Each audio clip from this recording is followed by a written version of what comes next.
मेरे प्रिय मित्रों, आइए 21 जनवरी 2021 भूमंच ज्योतिष पाठशाला बीजेपी स्वाध्याय दिवस 110-21वां ज्योतिष के 21वें दिवस में, ज्योतिष पाठ के 21वें दिवस में आइए प्रवेश करें। सर्वप्रथम सूर्योदय 7:06 में, अस्त होगा 17:41 में, 1 मिनट बाद में। तो दिन बड़े होने लग गए हैं, दिन बड़े प्रारंभ हो चुके हैं, दिन अब बड़ा होगा। अभी 10:30 दिन का हो रहा था, अब दिन क्या होगा 12 घंटे से फिर आगे भी 12 घंटे, 12.5 घंटे, 13 घंटे करीब होगा। अभी हम 10:30 घंटे कहते हैं, दिन छोटे हो रहे थे। कितने घंटे का? 10:30 घंटे का करीब हो रहा था। अब क्या होगा 12 से ऊपर होगा। सूर्यदेव को आए हुए 28 मिनट हो चुके हैं, करीब आधा घंटा हो चुका है। आइए अभिवादन करें, स्वागत करें हमारे भी दैनिक कार्यक्रम के अंदर आने वाला जो सर्वप्रथम जो मुख्य कार्य, प्रमुख कार्य जो है स्वधर्म, आइए प्रवेश करें। करने योग्य काम, कर्तव्य, स्वाध्याय में आइए प्रवेश करें। पाठशाला के 2 भाग होते हैं, हम जानते हैं। पहले भाग को पाठचर्या प्रश्नोत्तर चर्चा, दूसरे भाग को पाठ्यक्रम पाठ्य चर्चा कहते हैं। पाठशाला के भाग 2 पर पहले हम उस पर चर्चा कर लेंगे। पाठशाला के भाग 1 पर हम द्वितीय चरण में हम चर्चा करेंगे। उससे पहले एक महत्वपूर्ण सूचना, उससे पहले हम एक गीत को यहाँ पर आप प्रस्तुत करेंगे। उसके बाद फिर हम पाठशाला पर जो मुख्य प्रसंग जो है, मुख्य प्रसंग प्रकरण जो है, मेन टॉपिक में हम आएंगे। उससे पहले एक गीत को हम यहाँ पर रखने का प्रयास हम आज की पाठशाला में करेंगे।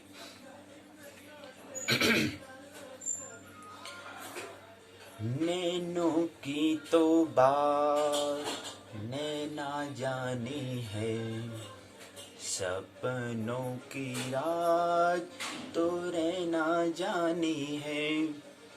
नैनों की तो बात नैना जानी है, सपनों की रात तो रहना जानी है।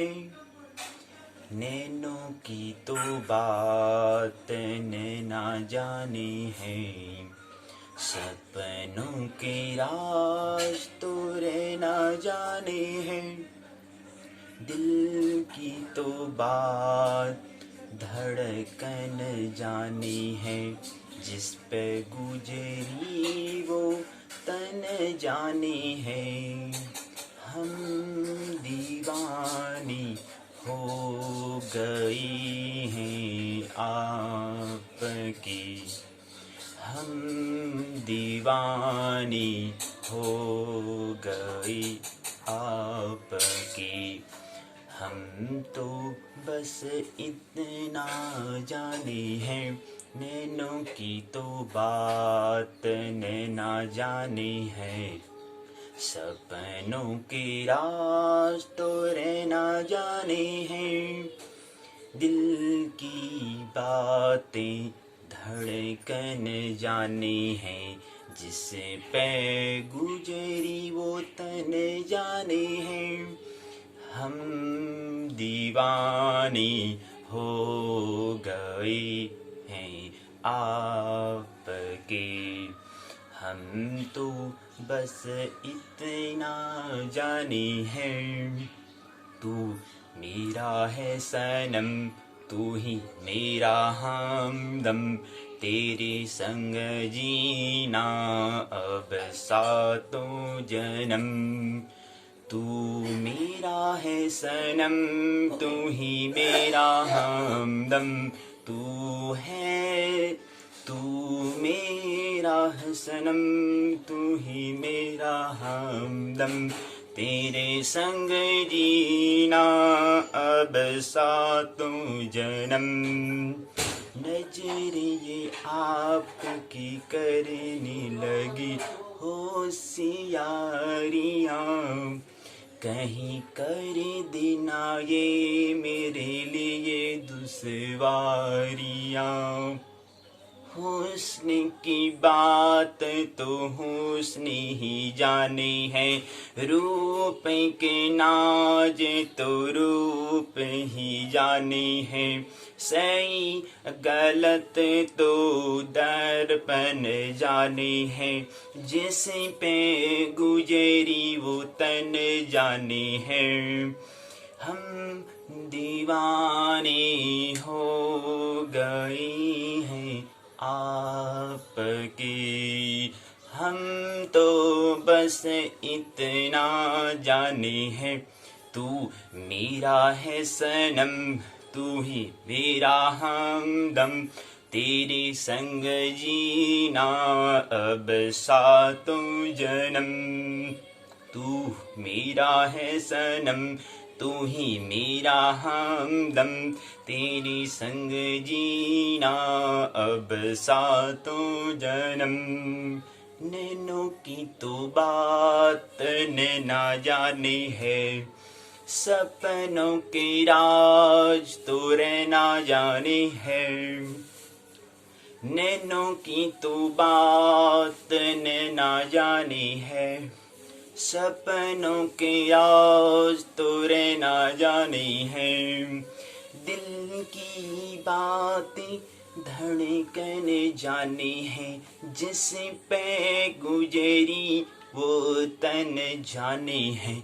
हम दीवाने हो गए हैं आपके, हम तो बस इतना जाने हैं। तू मेरा है सनम, तू ही मेरा हमदम, तेरी संग जीना अब सातों जन्म। तू मेरा है सनम, तू ही मेरा हमदम, तेरे संग जीना अब सातों जन्म। नजरें ये आप की करने लगी होशियारियाँ, कहीं कर देना ये मेरे लिए दुश्वारियाँ। हुस्न की बात तो हुस्न ही जाने है, रूप के नाज तो रूप ही जाने हैं।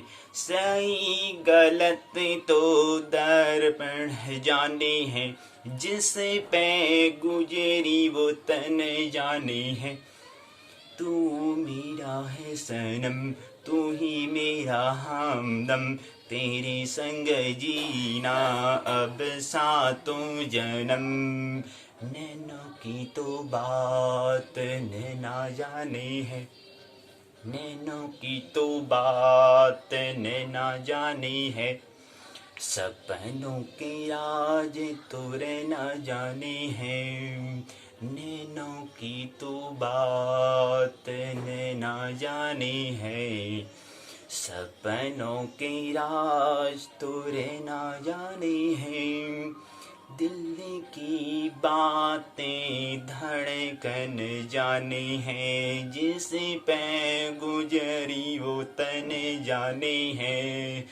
हम दीवाने हो गए हैं आपके, हम तो बस इतना जाने हैं। तू मेरा है सनम, तू ही है मेरा हमदम, तेरी संग जीना अब सातों जन्म। तू मेरा है सनम, तू ही मेरा हमदम, तेरी संग जीना अब सातों जन्म। हुस्न की बात तो हुस्न ही जानी है, रूप के नाज तो रूप ही जाने हैं। सही गलत तो दर्पण जाने हैं, जिस पे गुजरी वो तन जाने हैं। तो ये काव्य की बात है, ये कविता जो किस जन मित्र ने लिखी, क्या बात लिखी है। तो जिस व्यक्ति को प्रेम की अनुभूति, हमने कहा कि प्रेम क्या है, उपलब्धि है, अचीवमेंट है। जो व्यक्ति प्रेम की अनुभूति कर लेगा तो फिर काव्य का जन्म होगा, कविता का जन्म होगा, क्योंकि हृदय सबके पास है।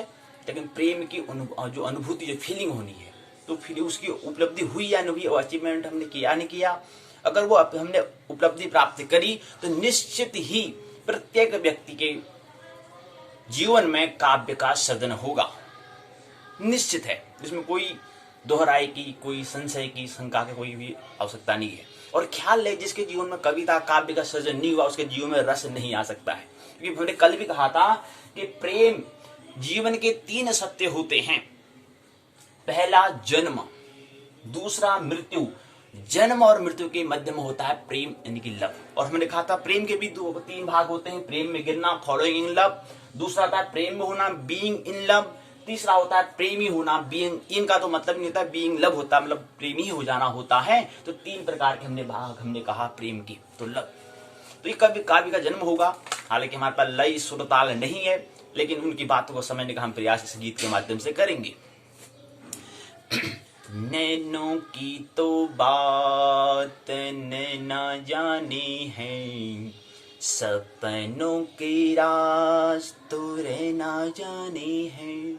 क्या बात लिखी है, किस स्थिति में गई। कह रहे हैं कि जब हम प्रेम का हमें अनुभव होता है तो नैना मतलब होता है आंखें, आंखों से। नैनों की तो बात नैना जाने हैं, नैनों की तो बात नैना जाने है, सपनों की राज तो रहना जाने है। दिल की बातें धड़कन जाने हैं, जिस पे गुजरी वो तन जाने हैं। हम दीवाने हो गई हैं आपकी, हम तो बस इतना जाने हैं। तू मेरा है सनम, तू ही मेरा हमदम, तेरे संग जीना अब सातों जन्म। तू मेरा है सनम, तू ही मेरा हमदम, तेरे संग जीना अब सातों जन्म। नजर ये आपकी करने लगी हो सियारियां, कहीं कर देना ये मेरे लिए दुश्वारियां। हुस्न की बात तो हुस्न ही जाने हैं, रूप के नाज तो रूप ही जाने हैं। सही गलती तो दर्पण जाने हैं, जिस पे गुजरी वो तन जाने हैं। हम दीवाने हो गए हैं आपके, हम तो बस इतना जाने हैं। तू मेरा है सनम, तू ही मेरा हमदम, तेरे संग जीना अब सातों जन्म। तू मेरा है सनम, तू ही मेरा हमदम, तेरे संग जीना अब सातों जन्म। इसी क्रम में एक दूसरा भी है। तो जीवन में रस आना चाहिए, तो रस लाने के लिए हमारा काव्य का अगर हमारा सृजन नहीं हुआ तो जीवन में रस कहाँ से आएगा। प्रेम से ही तो हमें अनुभूति मिलती है, फीलिंग हमें मिलती है। इससे संबंधित एक और बना है। फीलिंग से भरा तेरा दिल, लुट के ले गया, लुट के ले गया ठोडी वाला दिल। अकेला तेरा यार तेरी रानी कोई ना, तू मेरा राह है तू मंजिल। फीलिंग से भरा तेरा दिल। तो यहाँ फीलिंग ने कहा तो यहाँ पर अनुभूति की हम बात कर रहे हैं। अनुभूति से भरा तेरा दिल, लुट के ले गया ठोडी वाला दिल। अकेला तेरा यार तेरी रानी कोई ना, तू मेरा राह तू मंजिल। तू मेरा राह मेरा रास्ता है और तू मेरा क्या है मंजिल है। फीलिंग से भरा तेरा दिल, फीलिंग से भरा मेरा दिल। लुट के ले गया ठोडी वाला दिल। अकेला तेरा यार तेरी रानी कोई ना, तू मेरा राह तू मंजिल। फीलिंग से भरा तेरा दिल, लुट के ले गया ठोडी वाला दिल। अकेला तेरा यार तेरी रानी कोई ना, तू मेरा राह तू मंजिल। धड़कने मेरी तू जिंदगानी है, रूह मेरी रूह तेरी दीवानी है, भूला चेहरा तेरा मेरी ना नजर हटती, जानलेवा तेरी आंखों में शैतानी है, दुनिया तू मेरे तू है जग है, हंसी तेरी जग से अलग है, मेरा दीन ईमान है तू, इस रूह का तरूही तू रब है, इशारे तेरी करती निगाह, आए चाह तेरी चाह, आए धीरे चाह तेरी हवा, चाल से हवा, सच्चा प्यार मैंने तेरे से हुआ, इसके गवाह तो सारे तारे भी हैं, मुझे तो मिल गया सब मिल, फीलिंग से भरा तेरा दिल, फीलिंग से भरा मेरा दिल, लुट गए ले गया ठोड़ी वाला दिल, अकेला तेरा यार मेरी रानी कोई ना, तू मेरा राह तू मंजिल। तो ये चीज है, काव्य का जन्म होगा और काव्य का जन्म हो जाना चाहिए, प्रेम की अनुभूति 14 वर्ष तक हो जानी चाहिए। जीवन में झांको अपना जो हमारा व्यक्तित्व, जो हमारा जीवन चल चुका है, जीवन काल हो चुका है, उसमें हमें क्या करना है, देखना है, परीक्षण करना है, टेस्ट करना है कि मेरे जीवन में प्रेम की अनुभूति हुई नहीं हुई। अगर प्रेम की अनुभूति होगी तो फिर काव्य का जन्म होगा। क्या प्रेम की अनुभूति हुई, मैं प्रेम के पहले चरण में तो नहीं रुक गया हूँ, प्रेम में गिरना फॉलोइंग इन लव में तो नहीं रुक गया हूँ, आगे बीइंग इन लव भी होता है और बीइंग लव भी होता है, प्रेम में होना, प्रेमी हो जाना। जब प्रेम में हम गिरते हैं तो उसका दूसरे चरण में जाने के लिए, फिर प्रेम में होने के लिए हम फिर काव्य का हम सहारा लेते हैं, लेकिन हम कहाँ एक दूसरे से भी अपना समय व्यतीत कर देते हैं। हाँ यही प्रेम है, हाँ यही बड़ा। और इस प्रेम में रहोगे तो निश्चित बंधन होगा, जिस दिन आप छूटोगे उस दिन आप निरंतर आप हो गया, हाँ यार बड़ा दुख होगा। लेकिन ऐसा नहीं, प्रेम तो मुक्त करता है, प्रेम बंधन कहाँ करता है। तो ये हमने रखने का प्रयास हमने किया। इसी क्रम में हम अपने सप्तम सूत्र की हम बात करते हैं, चर्चा करते हैं, उसके बाद हम प्रकरण में हम बात करें। तो दो मुख्य बातें पहले हम समझ लेते हैं।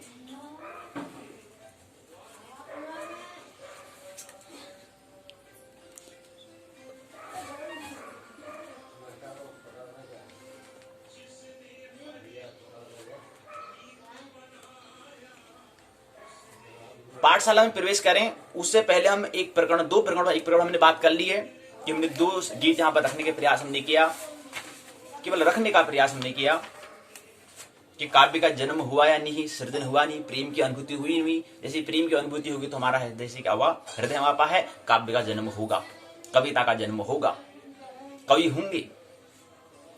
तो पहले गीत हमने रखा, नैनों की तो बात नैना जाने हैं, सपनों के राज तो रहना जाने हैं, ये हमने पहले कविता रखी।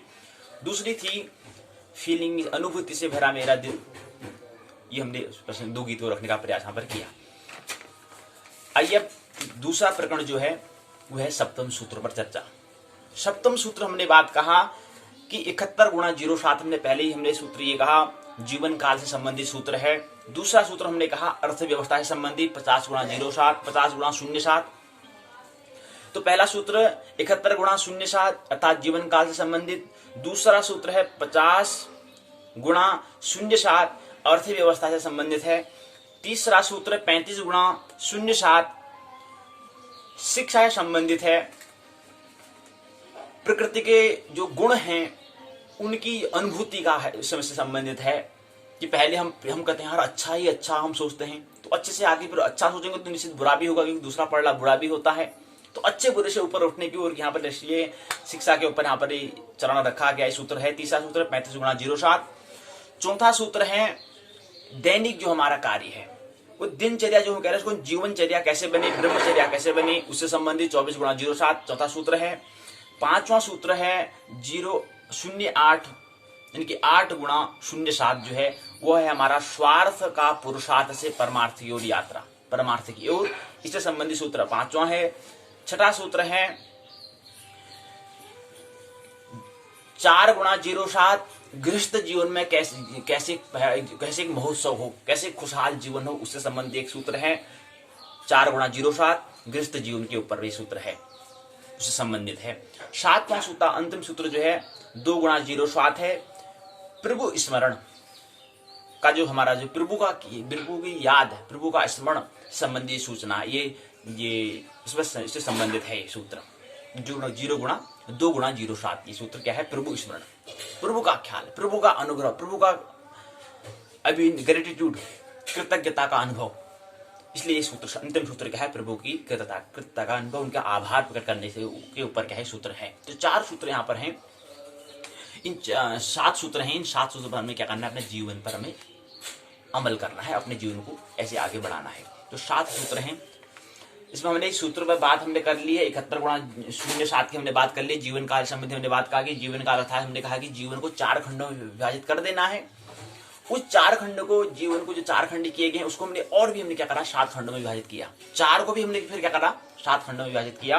वो कैसे किया? हमने यहाँ पर दिया था, पिछले हमने बात कर ली थी कि 14 गुणा 07 धन 04 धन, फिर कोष्टक लग जाएगा, फिर 03 धन 01 धन 14 धन 17, फिर धन 01 धन 10। ये हमने सूत्र कहा। अर्थात क्या कहा? 14 धन 7 धन 4 धन 3 धन 1 धन 14 धन 17 धन 1 धन 10। इस मिलाकर हमने बात का जीवन काल से संबंधी तथ्य, इसको हमने समझा। दूसरा अर्थव्यवस्था से, इकोनॉमिक्स से जो हमारा अर्थ की व्यवस्था, मैंने पैसे की व्यवस्था को कैसे मैनेजमेंट करना है उसके ऊपर है, तो इसको भी मैंने बांटा। इसको हमने 50 अंक यहाँ पर भी इसको विभाजित हमने नहीं किया, लेकिन इसको समझने का प्रयास प्रतिशत, फीसदी में, परसेंट में करने का प्रयास करेंगे, तब जाकर इसको हम अंक देंगे। वो हमने भी यहाँ पर उल्लेख उसका जिक्र नहीं किया है। तो 50 गुणा 07 जो है वो अर्थव्यवस्था से संबंधित है। इसको हमने जो प्रतिशत दिया है 7 धन 9 धन 21 धन 7 धन 7 धन 21 धन 28, इसको हमने रखा है।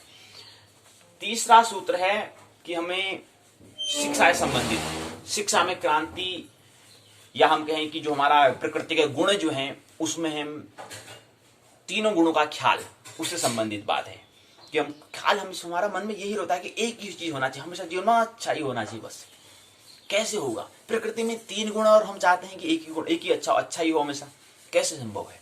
प्रकृति में 3 गुणों का कैसे ख्याल रहे, उसके ऊपर हमने अभी तीसरा सूत्र बनाया 35 गुणा 07। इसको हमने 3 धन 1 धन 7 धन 7 धन 7 धन 7 धन 3 पर इसको हमने तोड़ा है, विभाजन किया है। चौथा सूत्र हमने कहा 24 गुणा 07। हमने कहा कि जो हमारा दिनचर्या जो है वो जीवन अर्थात ब्रह्मचर्या कैसे बने, ब्रह्म का ढंग कैसे बने, उसमें महोत्सव उत्सव कैसे बने, आनंद कैसे रहे, उसकी ओर हमने बात की चौथा सूत्र में। तो 2 धन 3 धन 8 धन 1 धन 2 धन 1 धन 1 धन 5 धन 1, ऐसे हमने विभाजित किया।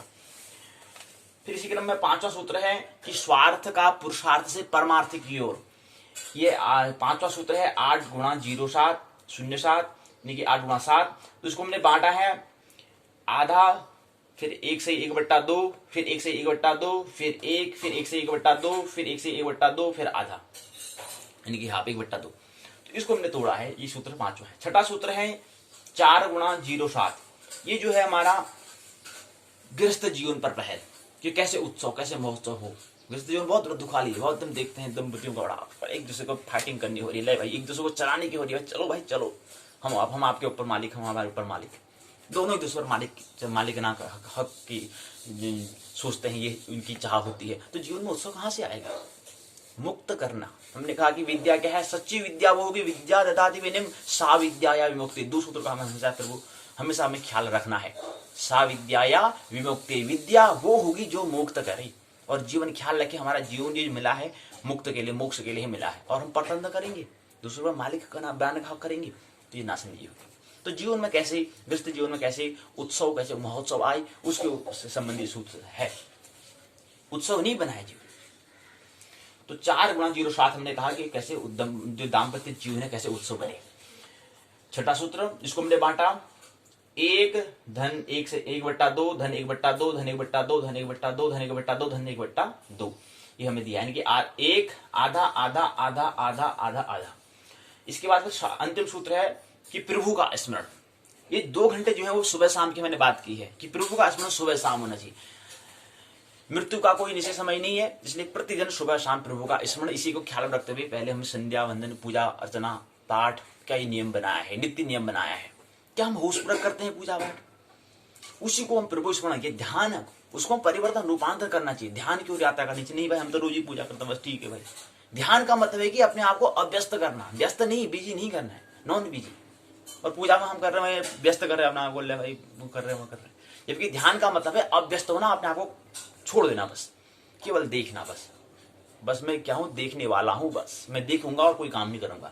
लेकिन पूजा कर रहे हैं भाई, लगा रहे हैं, कोई टीका लगा रहे हैं, वो कर रहे हैं, आरती कर रहे हैं, कोई अपना मन को बस बिजी कर रहे हैं। ये काम तो वहां पे करते हैं जो दिन का हम जो दैनिक काम जो कर रहे हैं, 22 घंटे जो काम कर रहे हैं वहां पे तो ये कर रहे हैं। तो कहाँ से उत्सव आ गया? तो ध्यान की अनुभूति, प्रेम की अनुभूति के लिए हमें क्या करना पड़ेगा? पहले मौन होना पड़ेगा। ध्यान है मौन होना, कुछ नहीं करना, केवल बैठ जाना बस। और जो रुकावटें आ रही है उन रुकावटों को हटाना का काम ध्यान है, उसका नाम है मेडिटेशन। लेकिन कौन करे मेडिटेशन?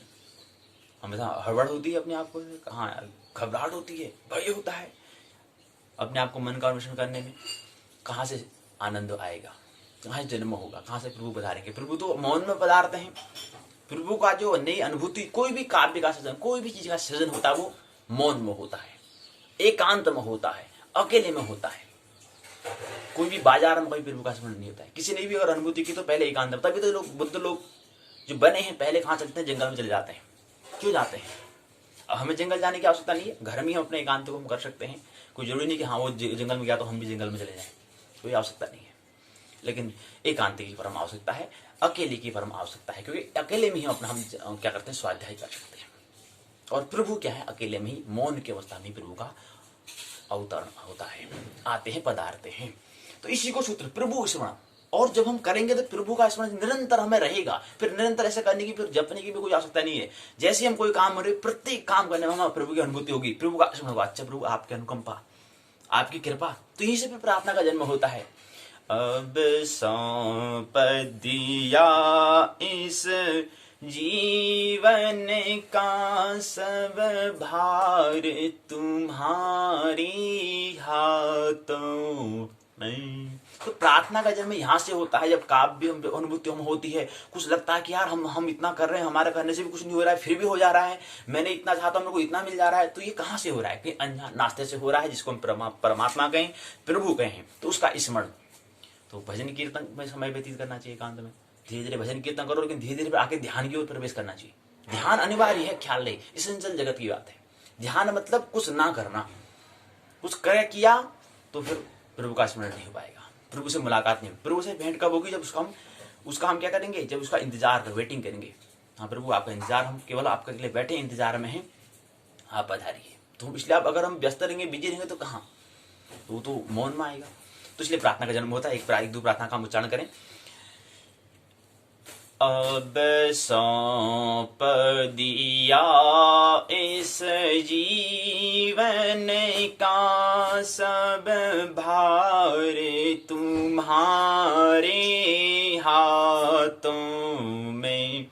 अब सौंप दिया इस जीवन का सब भार तुम्हारे हाथों में। है जीत तुम्हारे हाथों में, और हार तुम्हारे हाथों में। है जीत तुम्हारे हाथों में, और हार तुम्हारे हाथों में।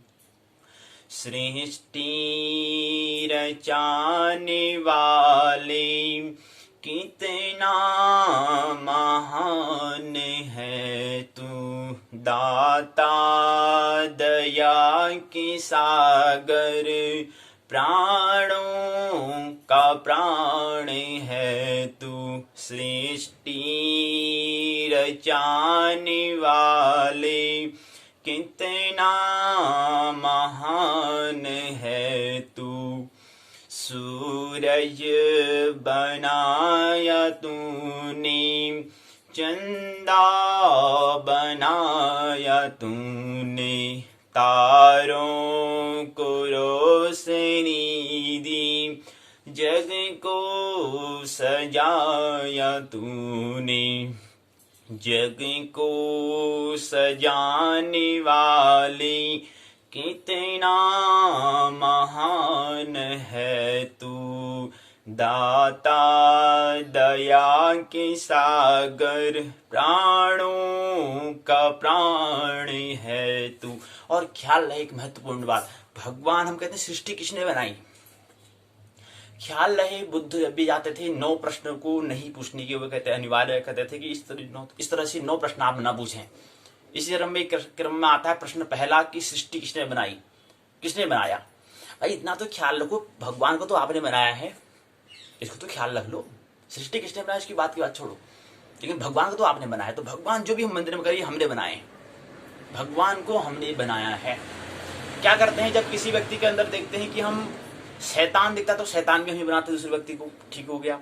और उसके अंदर फिर इंसान हो तो इंसान भी हम ही बनाते हैं। लेकिन कुछ इंसान से कुछ बाहर का जो हमें देखते हैं कि हमारा बुद्धि से परे होता है, तो कहते हैं यार ये तो भगवान है, बनाओ इसको भगवान, इसकी मूर्ति पूजा करो, ये करो। तो भगवान को भी हमने बनाया है। लेकिन जड़ अनिवार्यता नहीं कि भगवान को बनाए, कोई अनिवार्यता नहीं है। लेकिन वो हमारे अनुभूति आती है कि हमारा सीमा से परे होता है, तो हमारे लगता है कि हाँ इसके अंदर क्या है, कुछ नया चीज है, तो उसको भगवान कहते हैं। तो भगवान को हमने बनाया, तरह तरह के मंदिर हम बनाते हैं। भगवान को हमने बनाया तो सृष्टि को किसने बनाया, तो हमारा प्रश्न आता है। लेकिन कुछ ऐसे होते हैं जो प्रश्न व्यर्थ के होते हैं, जो प्रश्न नहीं होते। मतलब क्यों, अब क्यों, वाई का हमें प्रश्न नहीं मिलेगा। अगर वाई को हम क्यों को अगर समझने कि सृष्टि क्यों बनी, तो इस क्यों का अगर हम सवाल करेंगे तो अंत देखेगा कि अंततः जो अंतिम जो प्रश्न होगा उसका कोई सवाल का कोई जवाब नहीं होगा। तो कुछ इस तरह से प्रश्न जो होते हैं वो बचकाने होते हैं, उसमें कोई रस नहीं। महत्वपूर्ण है कि उसमें डूब जाना, डुबकी लगाना। तो भगवान को किसने बनाया, सृष्टि किसने बनाई, इस तरह से प्रश्न जो 9 प्रश्न बुद्ध कहते थे कि इस तरह से प्रश्न मत पूछना हमसे। इसके अलावा आप कोई भी प्रश्न आप सवाल पूछ सकते हैं, उसका जवाब आपको मिलेगा। लेकिन इस तरह के 9 जो प्रश्न हैं ये प्रश्न आप ना पूछें।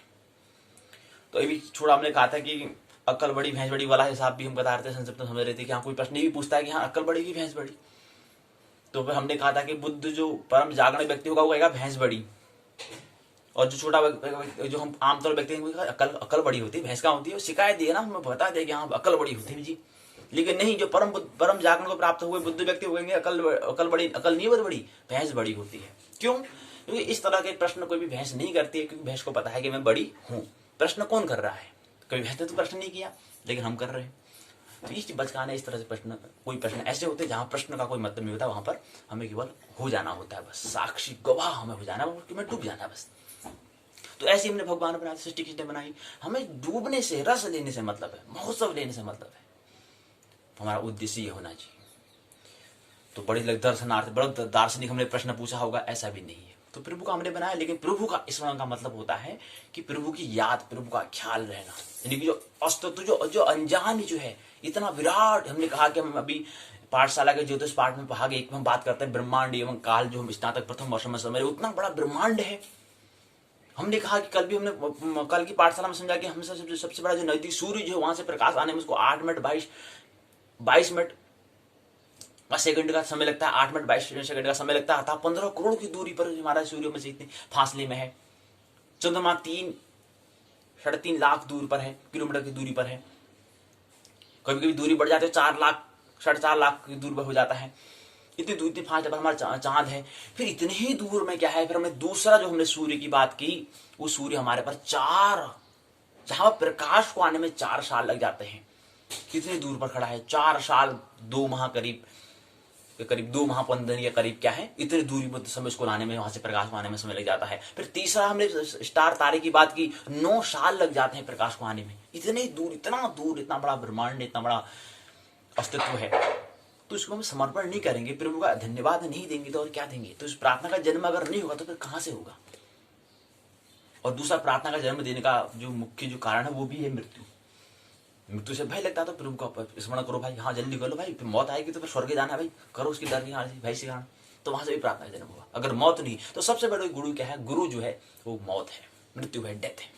क्योंकि कोई भी यहाँ पर हम कितनी ही उपलब्धि कर लेंगे, लास्ट में अंतिम में क्या होगा, मृत्यु उसको पूरा मिट्टी में मिला देगी, शून्य कर देगी। तो कुछ ऐसा अनुभूति, कुछ ऐसी फीलिंग, कुछ ऐसा अनुभव, कुछ ऐसा एक्सपीरियंस, कुछ ऐसी अंडरस्टैंडिंग, कुछ ऐसा समझ, ऐसी सूझ, ऐसा सेंस हमें उपलब्ध करना है जो मृत्यु भी न चुरा पाए, उसको नष्ट कर पाए, विनष्ट कर पाए, उसका विनाश कर पाए। तो ऐसा कुछ हो सकता है, वो उसको ही हम स्वभाव कहते हैं, उसको हम नेचर कहते हैं। स्वभाव जिसको फिर मृत्यु भी नहीं कर सकती। और मृत्यु कहाँ होती है? प्रकृति के तौर पर, नेचर के तौर पर होती है। लेकिन जो हमारा स्वभाव जो है वो हमारा जो ब्रह्म जो ना है, जो हमारा सत्यधन चित्तधन आनंद सच्चिदानंद में जो हमारा होना है, सत्यधन चित्तधन आनंद क्या मतलब होता है? सत्य माने सत्य, सत्य जो है उसको मृत्यु भी नहीं कर सकता है, मृत्यु भी असत्य अर्ध अर्ध सत्य है। तो सत्यधन चित्त, चित्त माने होता है मन, यानी कि हमारा चित्त हो गया, मन हो गया, आनंद, क्योंकि हमारा मन का आनंद जब तक न हो जाए, यानी कि चित्त जो हो जाए उसका स्वस्थ जो हम बात कर रहे हैं, तो सत्य की ही क्या है?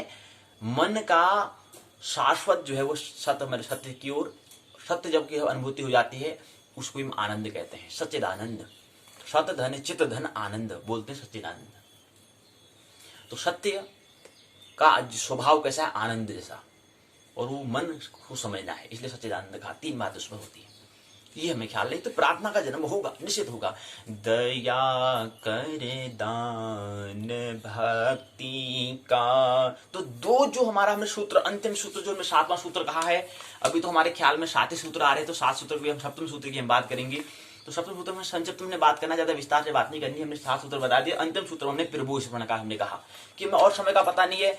हमने कहा कि जब हम जन्म लेते हैं उससे पहले हम गर्भ को चुनते हैं, उसके बाद हम जन्म लेने के बाद 6 महीने तक हम मुलाकात कर सकते हैं। अगर 6 महीने की ऐसी व्यवस्था तो हम अपने पिछले जन्म में जहां पर हम भूल के आए थे तो उससे हम स्मरण उसको कर सकते हैं, तो वहां से हमारा विकास फिर हमारा और आगे बढ़ता है।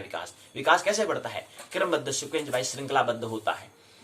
तो लेकिन हमारा 6 महीने में अगर हम उसकी जो मैंने पीछे छोड़ा था वहां से अगर हमारी मुलाकात अगर हो जाए, वहां से अगर हमारा मिलन हो जाए, तो आगे फिर जीवन और हमारा विकसित हो सकता है। लेकिन कहाँ मुलाकात? 6 महीने में हम चूक जाते हैं, क्योंकि छोटा बच्चों को कोई ऐसी शिक्षा व्यवस्था है नहीं कि 6 महीने उसको कुछ स्मरण करा दें, तो वहां से हमारे चूक हो जाती है। और अंतिम 6 महीने मृत्यु का समय आने से पहले 6 महीने भी पहले हमें क्या आता है? स्मरण आ जाता है कि हम अब जाने वाले शरीर को क्या है, छोड़ने वाले हैं।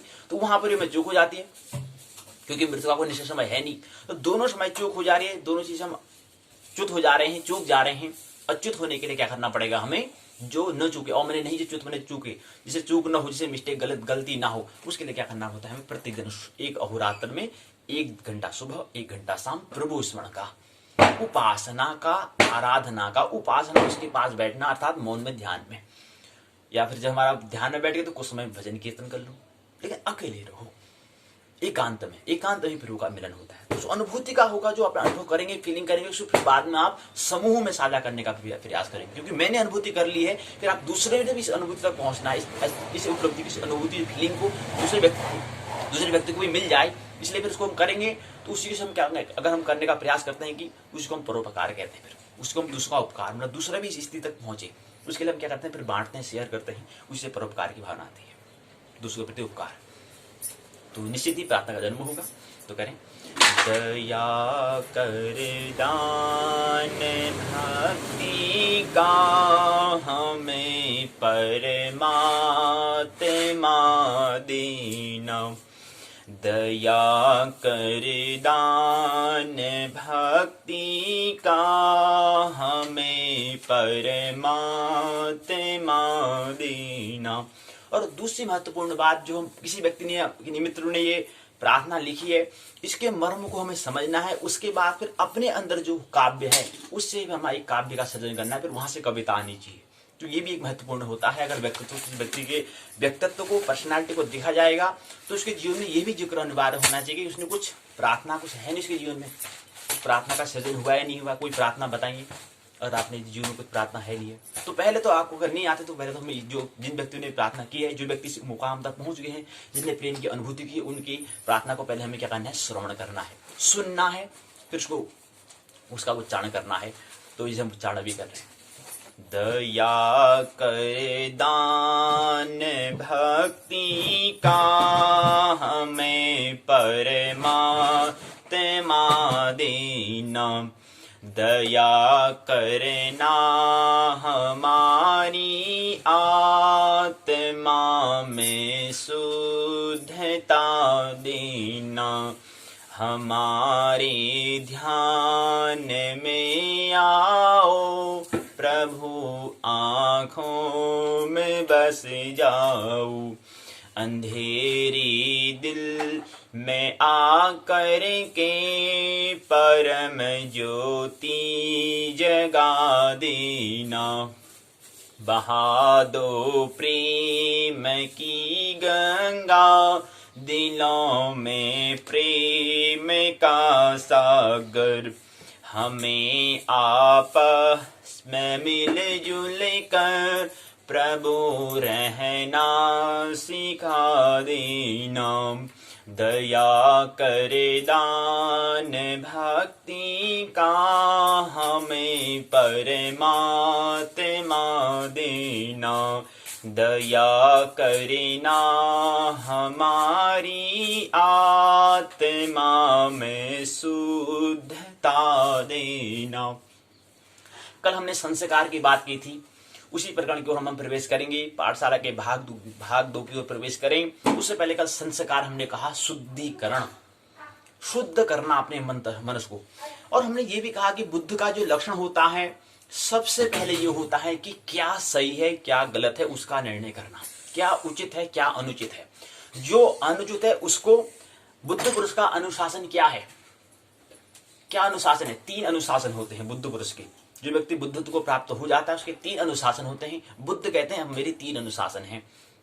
और जो व्यक्ति आएंगे जो बुद्ध को प्राप्त हो जाएंगे उसके भी 3 अनुशासन होंगे। 3 अनुशासन कौन से? पहला, सही गलत का निर्णय करना, डिसीजन करना, निर्णय करना कि ये सही है, ये उचित है और ये अनुचित है का पहले निर्णय करना। ये अनुचित है तो बाहर करो, इससे समय व्यतीत नहीं करना है, इसको छोड़ो, इसकी ओर हमें कुछ काम नहीं करना है, यहाँ पर समय नहीं बिताना है हमें। इसके बाद पहले उचित अनुचित का हमने क्या कर लिया? विभाजन कर लिया कि ये गलत है ये सही है। मतलब अपने स्वभाव के जो विपरीत है उसको हमें क्या करना है? समय नहीं देना है। तो पहले तो हमें ये करना है कि हमारे स्वभाव के अनुकूल क्या है, तो उसको पहले विभाजन करना है। तो पहला अनुशासन ये होता है। दूसरा, पहला हमें क्या करना है? विभाजन करना है। दूसरा, पहला तो हमने विभाजन कर दिया कि क्या गलत है, गलत को बाहर करा, और जो सही है उसकी ओर हमने यात्रा की। तो 2 बातें हुई। पहले क्या करनी है कि जो गलत है उसको क्या करना है? हमें अलग करना है, और जो सही है उसकी ओर हमें क्या करना है? आगे बढ़ना है। और तीसरा आता है, पहले अनुशासन गलत को हमें करना है बाहर, उसी को हमें उसमें समय व्यतीत नहीं करना है। दूसरा जो स्वभाव है उसको हमें करते रहना है निरंतर, उसमें क्या करना है? चिंतन करते रहना है, उसमें मस्त रहना है। फिर निरंतर क्या करना है? उसको हमें करना है, और जो करने योग्य है, कर्तव्य का मतलब ये होता है जो करने योग्य है वो हमें काम करना है। तीसरा क्या करना है? शोधन करना है, शोध करना है, निरंतर उसमें शोध करना है, निरंतर उसमें क्या करना है? परिवर्तन करना है। हो सकता है कि आज ये बात थी तो कल परिवर्तन हो सकती है, तो हम इसलिए कहते हैं कि मानने की कोई आवश्यकता नहीं, जानने की आवश्यकता है। हो सकता है कि आज जो बात हमने कहा वो कह रहे हैं कि सूर्य हमसे 15 करोड़ किलोमीटर दूर में है, हो सकता है 25 करोड़ किलोमीटर दूर में हो, तो कोई मानने की आवश्यकता नहीं है, जानने की आवश्यकता है, उसको समझने की हमें आवश्यकता है। तो इसलिए कहते हैं निरंतर क्या करना है? शोधन करना है, शोध करना है, रिसर्च करना है, निरंतर शुद्ध उसको परिवर्तन उसमें करना है। हो सकता है ये भी न हो, ये भी न हो, आगे की यात्रा के लिए निरंतर क्या करना है? शोध करना है। तो 3 अनुशासन होते हैं। पहले जो गलत है उसको नहीं करना है, दूसरा जो सही है उसको ही हमें करना है, और तीसरा जो है हमारा निरंतर शोधन करना, निरंतर चिंतन करना, निरंतर परिवर्तन करना है, निरंतर चेंज करना है। ये बात थी। तो आइए अब हम प्रकरण में जो हमारा मुख्य जो मेन प्रसंग जो प्रकरण है उसकी ओर आइए यात्रा करें, उसकी ओर यात्रा करें। तो वह है उत्तराखंड मुक्त विश्वविद्यालय के स्नातक 2य वर्ष के 2य प्रश्न पत्र है। JY 202 मुहूर्त विचार, खंड दूसरा है संस्कार मुहूर्त कि हम यहाँ पर महत्वपूर्ण बात समझनी, क्योंकि इस खंड में भी क्या है 5 इकाइयां दी गई हैं। पहले की हमने कल की पाठशाला में समझा, 2 इकाइयों को हमने समझा। पहले में हमने जो हमारा संस्कार है उससे हम परिचय होने का हमने प्रयास किया, उसके बाद 16 संस्कार को हमने लेने का प्रयास हमने किया। तो आने वाली जो 3 इकाइयां हैं इस खंड की, संस्कार मुहूर्त नामक जो 2य खंड है, इसके अंतर्गत आने वाली जो 3 इकाइयां विशेष जो रह गई हैं, पहले दूसरी इकाई हमने बात कर ली है। तो आने वाली जो तीसरी, चौथी और 5वीं इकाई है वो संस्कार के बारे में विस्तार से बताया गया है। और संस्कार मुहूर्त का मतलब क्या होता है? हमने पहले कहा कि संस्कार का मतलब होता है शुद्धिकरण, और संस्कार का मतलब जो हमें आमतौर पर हमें करना पड़ेगा। उत्तराखंड मुक्त विश्वविद्यालय छोटा लघु प्रश्न पूछ देगा कि जो हम संस्कार करें उसका शाब्दिक अर्थ क्या होता है, उस शब्द का अर्थ क्या होता है, तो बताएंगे, विकल्प दे देंगे। तो शुद्धिकरण पर हमें क्या करना है? चुनाव करना है, इलेक्शन करना है, उसमें हमें टिक लगाना है, वो हमें चुनना है। लेकिन फिर उसको अपने भाषा में समझने के लिए संस्कार मुहूर्त का मतलब हमने कहा, संस्कार शब्द जो है 3 चीजों से मिलकर बना हुआ है, संस, सम, क्रि और घ्यं। घ्यों प्रत्यय की क्या है? उपसर्ग, धातु और प्रत्यय से 3 योगों से मिलकर बना हुआ है। धातु क्या होती है इसको पहले समझना है, तो संस्कृत साहित्य में समझेंगे। और फिर धातु और उससे पहले उपसर्ग क्या होता है इसको भी संस्कृत साहित्य में समझेंगे। प्रत्यय क्या होता है इसको भी हम वहां व्याकरण में समझते हैं। इन चीजों को, सब चीजों को हम क्या समझते हैं, व्याकरण में समझते हैं। तो 3 चीजों से बना है, सम उपसर्ग से, क्री धातु से, घ्यों प्रत्यय से बना है। तो इससे मिलकर कहता है संस्कार बनता है। और संस्कार का मतलब होता है कि जो अस्तित्व की जो मर्जी है, जो अस्तित्व का आज को इसको ख्याल रखते हुए या कहें होश पूर्वक हमें काम करना, संस्कार यानी कि जागरूक। क्रिया धातु मतलब होता है क्रिया करना, काम करना, कर्म करना, लेकिन कैसे, सम मतलब होश पूर्वक काम करना, जागरूक होकर काम करना, उसको हम संस्कार कहते हैं। और दूसरा शाब्दिक अर्थ, शब्द का मतलब होता है शुद्धिकरण। तो ये ख्याल रही। और मुहूर्त का मतलब क्या होता है, ऐसा समय, ऐसा काम, जागरूक पूर्वक कोई काम करना, लेकिन उसको भी बांट के करना कि इस समय में ये काम करूंगा, इस समय में ये काम करूंगा, तो उसका नाम मुहूर्त होता है। मुहूर्त का मतलब हमने कहा कि ऐसा समय अवधि, 2 घड़ी की जो समय अवधि का जो समय, 2 घड़ी के बराबर जो जिसका मान है, उसको हम मुहूर्त कहते हैं। जैसे हमने कहा कि 48 मिनट का एक समय होता है। तो ऐसे अपने जीवन को क्या करना है, प्रतिदिन हमें क्या कर देना है, विभाजित कर देना है। जिसको ख्याल रखते हमने 2 घंटे कहा कि प्रभु का स्मरण का भी समय, कम से कम 2 घंटे हमें प्रभु का स्मरण का हमें समय निकालना चाहिए। प्रार्थना के लिए, प्रार्थना के लिए, ध्यान के लिए, प्रेम की अनुभूति के लिए, बांटने के लिए, नृत्य के लिए, झूमने के लिए, नाचने के लिए, अपने आप में मस्त होने के लिए, आत्मरमण के लिए, क्योंकि हमें समय 2 घंटे का हमें समय निकालना चाहिए।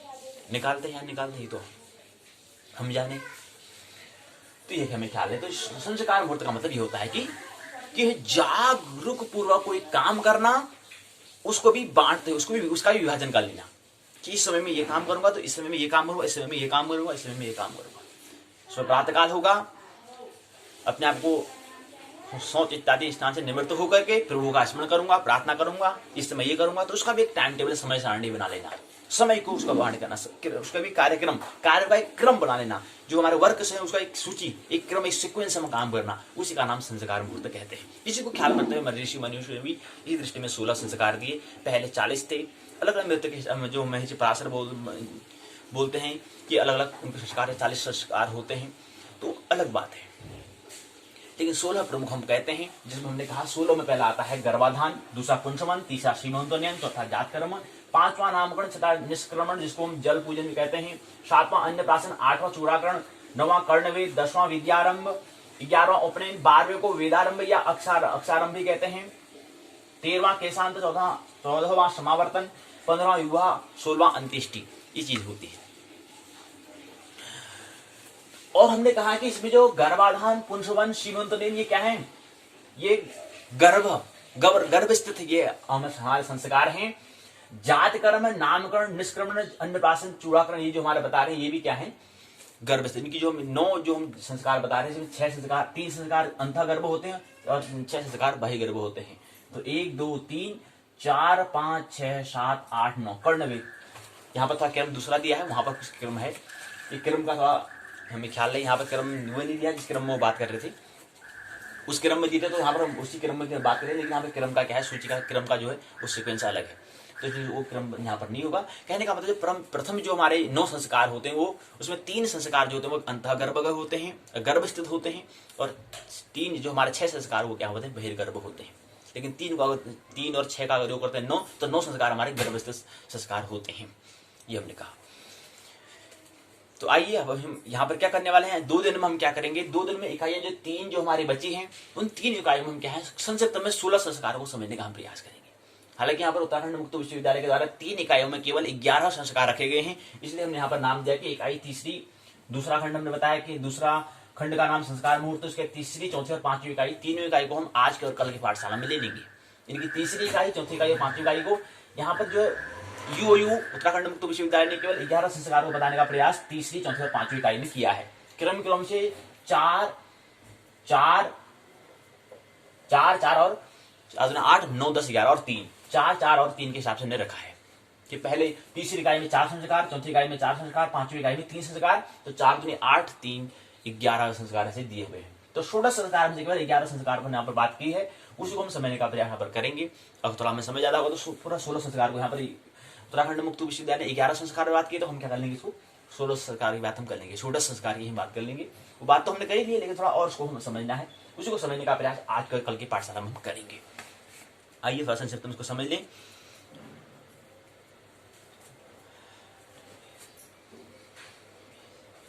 आइए समझने संक्षिप्त में हमारे पास जितना समय बचा है उसका फिर पाठशाला के भाग 1 में भी हमें प्रवेश करना है, वहां पर भी ब्रह्मांड एवं काल को समझना है। आज हम भाग जो पाठशाला का भाग 1 है वहां पर हम आज थोड़ा मंगल को मार्च को समझने का हम प्रयास करेंगे।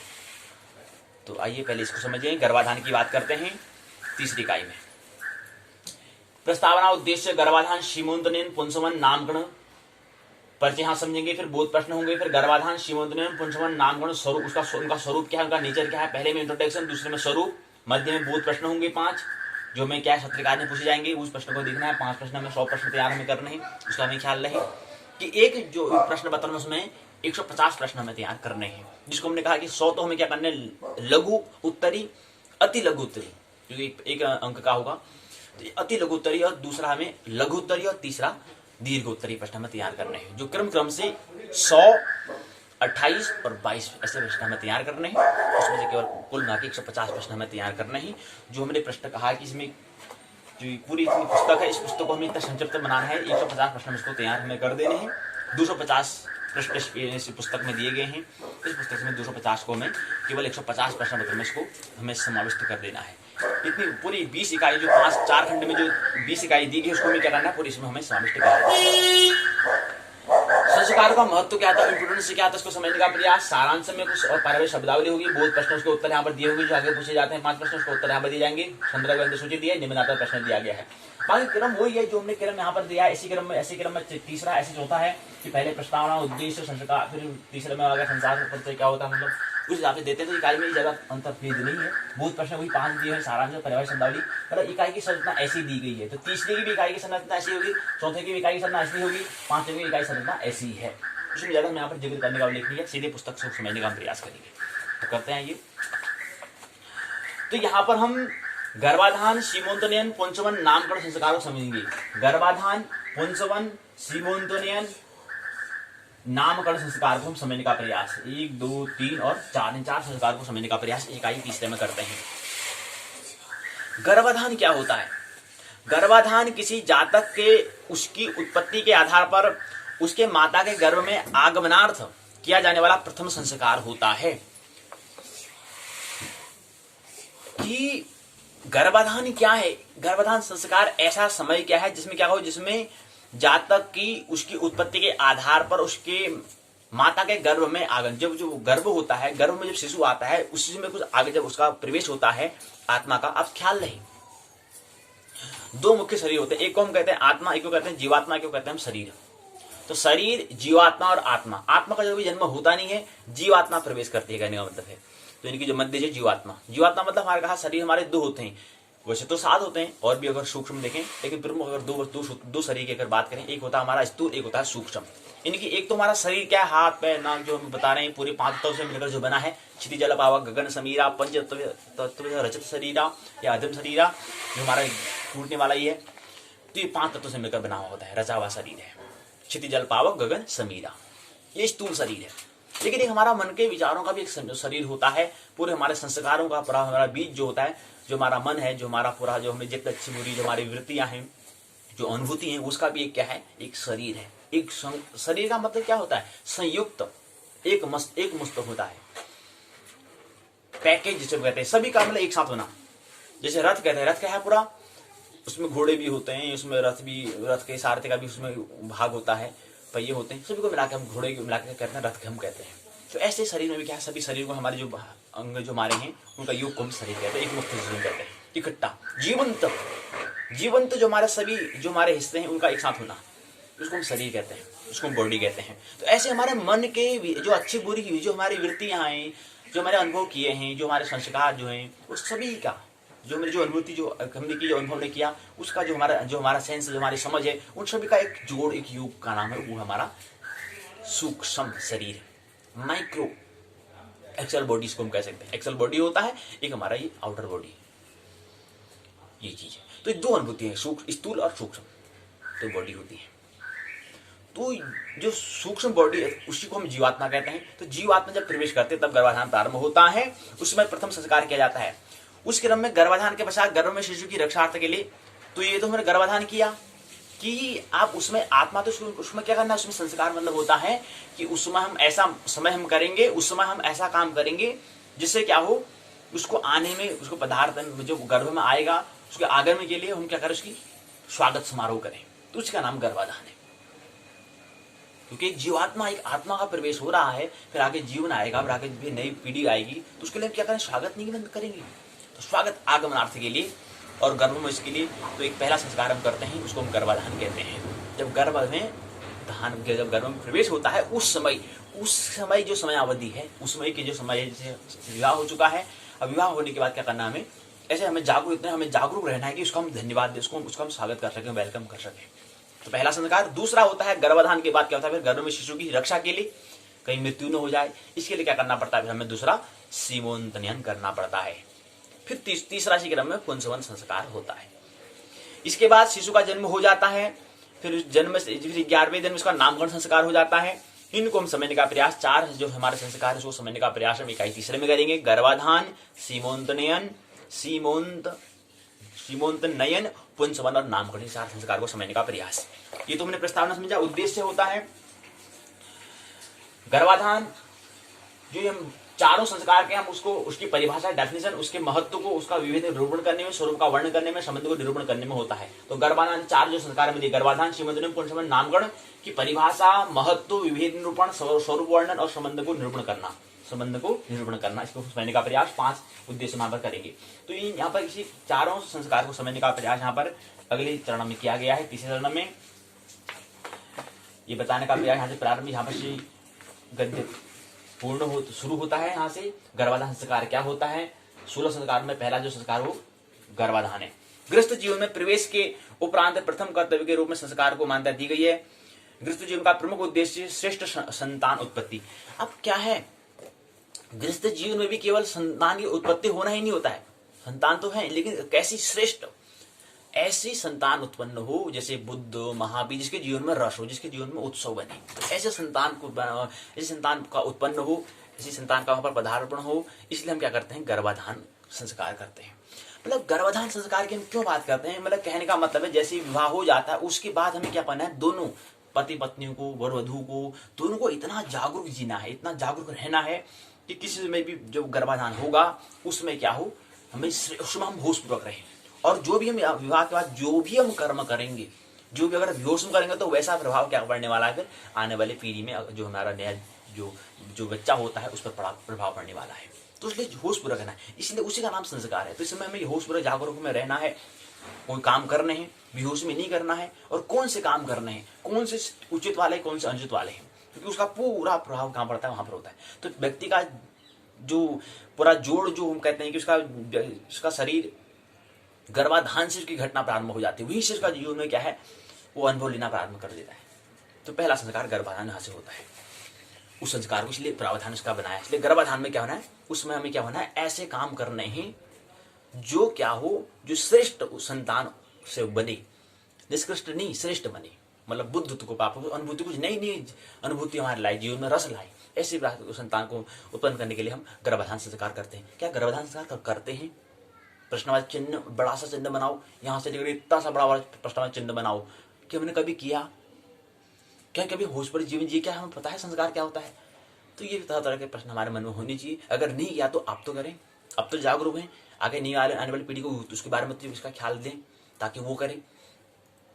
तो ये हमें प्रश्नवाची चिन्ह यहाँ पर लगाना है। दूसरा आता है सीमोन्तनियन। हमने कहा सौभाग्य संपन्न होना, गर्भपात रोकने के साथ गर्भस्थ शिशु की रक्षा करना, तो मतलब माता की रक्षा करना। और गर्भस्थ शिशु को भी हम देखते हैं कि माँ का भी मृत्यु हो जाती है, बच्चा का जन्म हो जाता है तो माँ की मृत्यु हो जाती है, या कभी माँ तो बच जाती है, शिशु जो होता है वो क्या है, मृत्यु पैदा होता है। तो ऐसी अवस्था में अगर ना हो, ऐसी स्थिति ना आए, इसके लिए हम सीमंत संस्कार हम करते हैं। सीमंत संस्कार का प्रावधान है। फिर गर्भ के 3 महीने में क्या होता है, विधिवत कुछ पुंसवन हम संस्कार किया जाता है। तो गर्भ से तीसरे माह तक की जो समय अवधि का जो समय होता है उस संस्कार पुंसवन संस्कार का समय है। उसमें हम क्या होना चाहिए, हमारा पुंसवन संस्कार हो जाना चाहिए। तो 3 माह में गर्भ जब प्रारंभ हुआ तब से लेकर के जब 3 माह होगा, अब गर्भ की गणना कौन करता है, जन्म की तो तब भी हम गणना जैसे कर लेते हैं, लेकिन गर्भ की गणना कौन करता है, चलो छोड़ो भाई, हो गया शादी, छोड़ो बस, करो भाई, नमस्ते रहो बस। लेकिन जबकि जैसे विवाह हुआ तब तो जागरूक होना चाहिए था। असल में कहें तो जागरूक तो पूरे क्षण क्षण जागरूक होना है, क्योंकि थोड़ा सा अगर हम जागरूक से अगर हम थोड़ा सा अगर बेहोश में हुए तो घटना घटी, दुर्घटना घटी। प्रत्येक क्षण हमें जागरूक रहना है। और खासकर जब विवाह में जो बनने वाले जो जो दम वर वधु या वर वधु हैं, उनको तो और खासकर हमें जागरूक रहना है, क्योंकि पूरा परिणाम फिर वहां होगा। उनका परिणाम, जो कदम उठाएंगे उसका प्रभाव उनकी आने वाले नई पीढ़ी पर पड़ेगा। तो गर्भ से तीसरे माह तक पुंसवन संस्कार होता है। इसको हमें भली भांति पूरी इसके बारे में चर्चा यहाँ पर की गई है, पूरा बताने का प्रयास यहाँ पर किया गया है कि संस्कार प्रमाण भावी माता पिता को यह तथ्य समझाए जाते हैं कि शारीरिक, अब माता पिता को समझाए जाते हैं, माता पिता को बाद में, उससे पहले तो जो संगिनी जो जीवन में बनने वाले उनको ही पहले बता दिया जाए। कहने का मतलब है कि शिक्षा जब हो रही उसी समय इनको बता दिया जाना चाहिए कि ये संस्कार होते हैं, आपको इतना पहला जागरूक होना है पहले से। विवाह तो बात की बात है, वो तो औपचारिक बात की घटना, लेकिन जब प्रेम की अनुभूति हो जाए तो प्रेम की अनुभूति के बाद आप जागरूक रहेंगे उसके बारे में। वही तो प्रारंभ तो प्रेम की अनुभूति हो गया, उसकी बातें होती हैं, उसके बारे में जागरूक होना चाहिए। इसलिए जब शिक्षा के बारे में बताया जा रहा है तब से वहाँ बता देना, प्रारंभ कर देना चाहिए। या कहें जब से, सबसे बड़ी शिक्षा तो घर की होती है, प्राथमिक जो शिक्षा होती है वो अभिभावक द्वारा की दी जाता है, माता पिता के द्वारा दिया जाता है। तो उनको माता पिता को समझाना है होता है कि छोटे बच्चों को ये, फिर आगे जब इसका विवाह होगा तो फिर आगे नई पीढ़ी पर इसका प्रभाव क्या पड़ेगा उसके बारे में भी पूरी बातें जागरूक में कर देना होता है। तो ये बताने का प्रयास, कहते हैं कि माता पिता को तथ्य समझाए जाते, तथ्य दिए जाते हैं, मतलब जो अनिवार्य है उसको हम बताना होता है कि शारीरिक मानसिक दृष्टि परिपक्व हो जाने के बाद समाज में श्रेष्ठ तेजस्वी नई पीढ़ी के संकल्प के साथ संतान पैदा करने की पहल करें। एक पहल होनी चाहिए, पहल होनी चाहिए, एक जागरूक, एक आंदोलन जैसा होना चाहिए।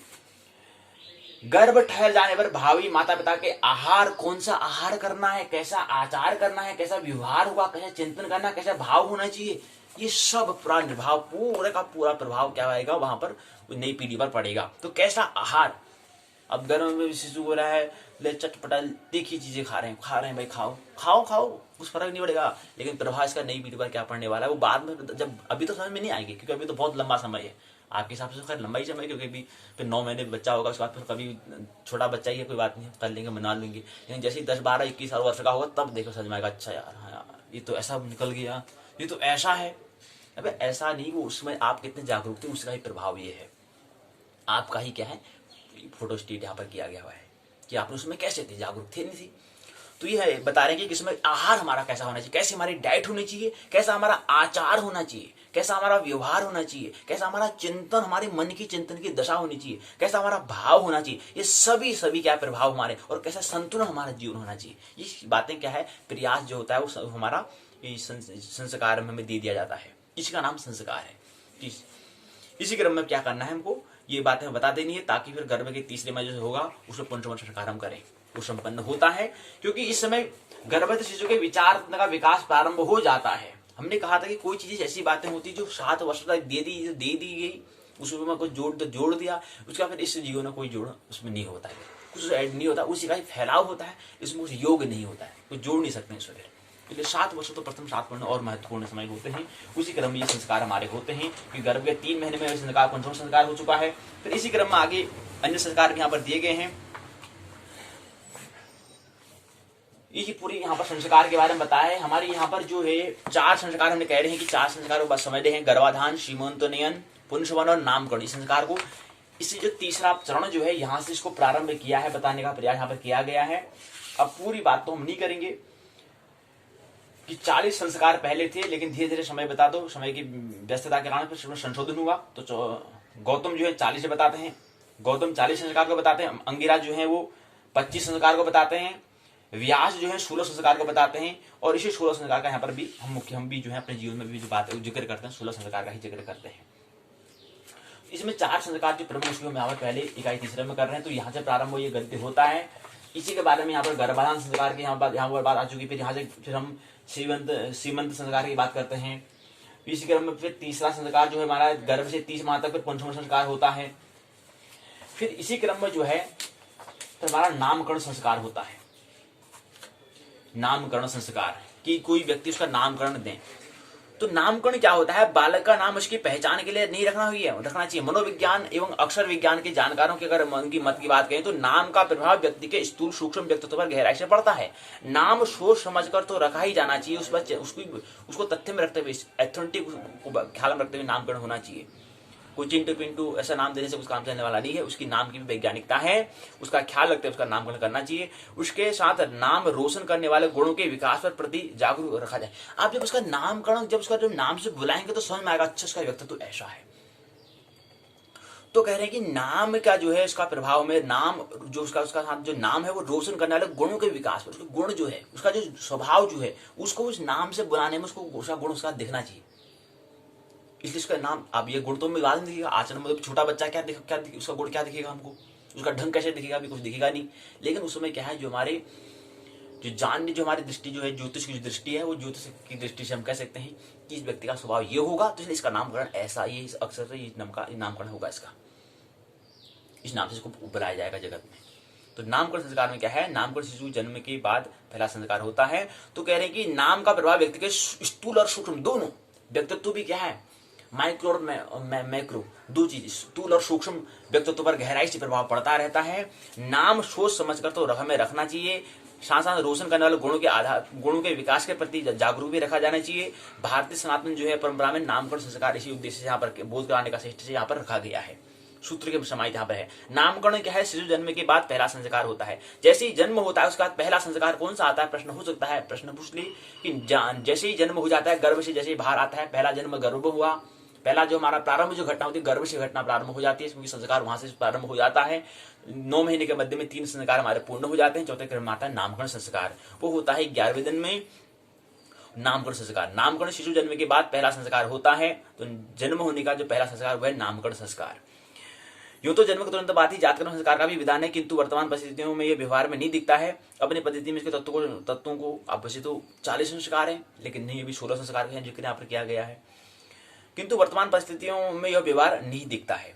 तो इसलिए कहते हैं कि होने में तो एक संस्कार और है कि जात कर्म संस्कार भी है, लेकिन उसका विधान अब नहीं है। नामकरण संस्कार में पहला कहते हैं, इसके बाद जात कर्म संस्कार को यहाँ पर जिक्र नहीं किया है। तो इसी क्रम को जो 4 संस्कार है उसको बताने का प्रयास यहाँ पर क्या है। शीलवती कन्या को 100 पुत्रों के बराबर कहा गया है। शतपुत्र क्षमा कन्या यश शीलवती सुता।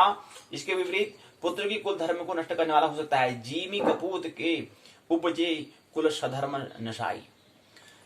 शब्द धर्म नशाई ये बता रहे हैं। तो कैसा भी व्यक्ति प्रकृति के 3 गुण में तलवा कोई न कोई प्रधान गुण हो सकता है। कि वो तमस गुण प्रधान व्यक्ति जातक जन्म पुत्र का जन्म हो जाए, हो सकता है वो बच्चे का जन्म हो जाए, हो सकता है वो रजस गुण प्रधान वाला हो जाए, हो सकता है वो सतोगुण प्रधान वाला हो जाए। तो 3 गुण में से कोई गुण हो सकता है, लेकिन हमें क्या हो कि कम से कम रजस गुण प्रधान व्यक्ति का जन्म हो, और सतोगुण प्रधान तो कोई बिरला होगा, लेकिन प्रयास तो वही होना चाहिए कि सतोगुण प्रधान बच्चे का जन्म हो। तो इसको ध्यान रखते हुए यहाँ पर कि संतान उत्पत्ति श्रेष्ठ संतान उत्पन्न हो, इसकी ध्यान रखते हुए संस्कार का विधान है।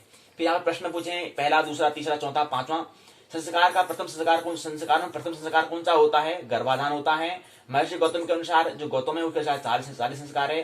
प्राचीन काल में संस्कार संख्या 40 है। सीमंत का मतलब होता है केस।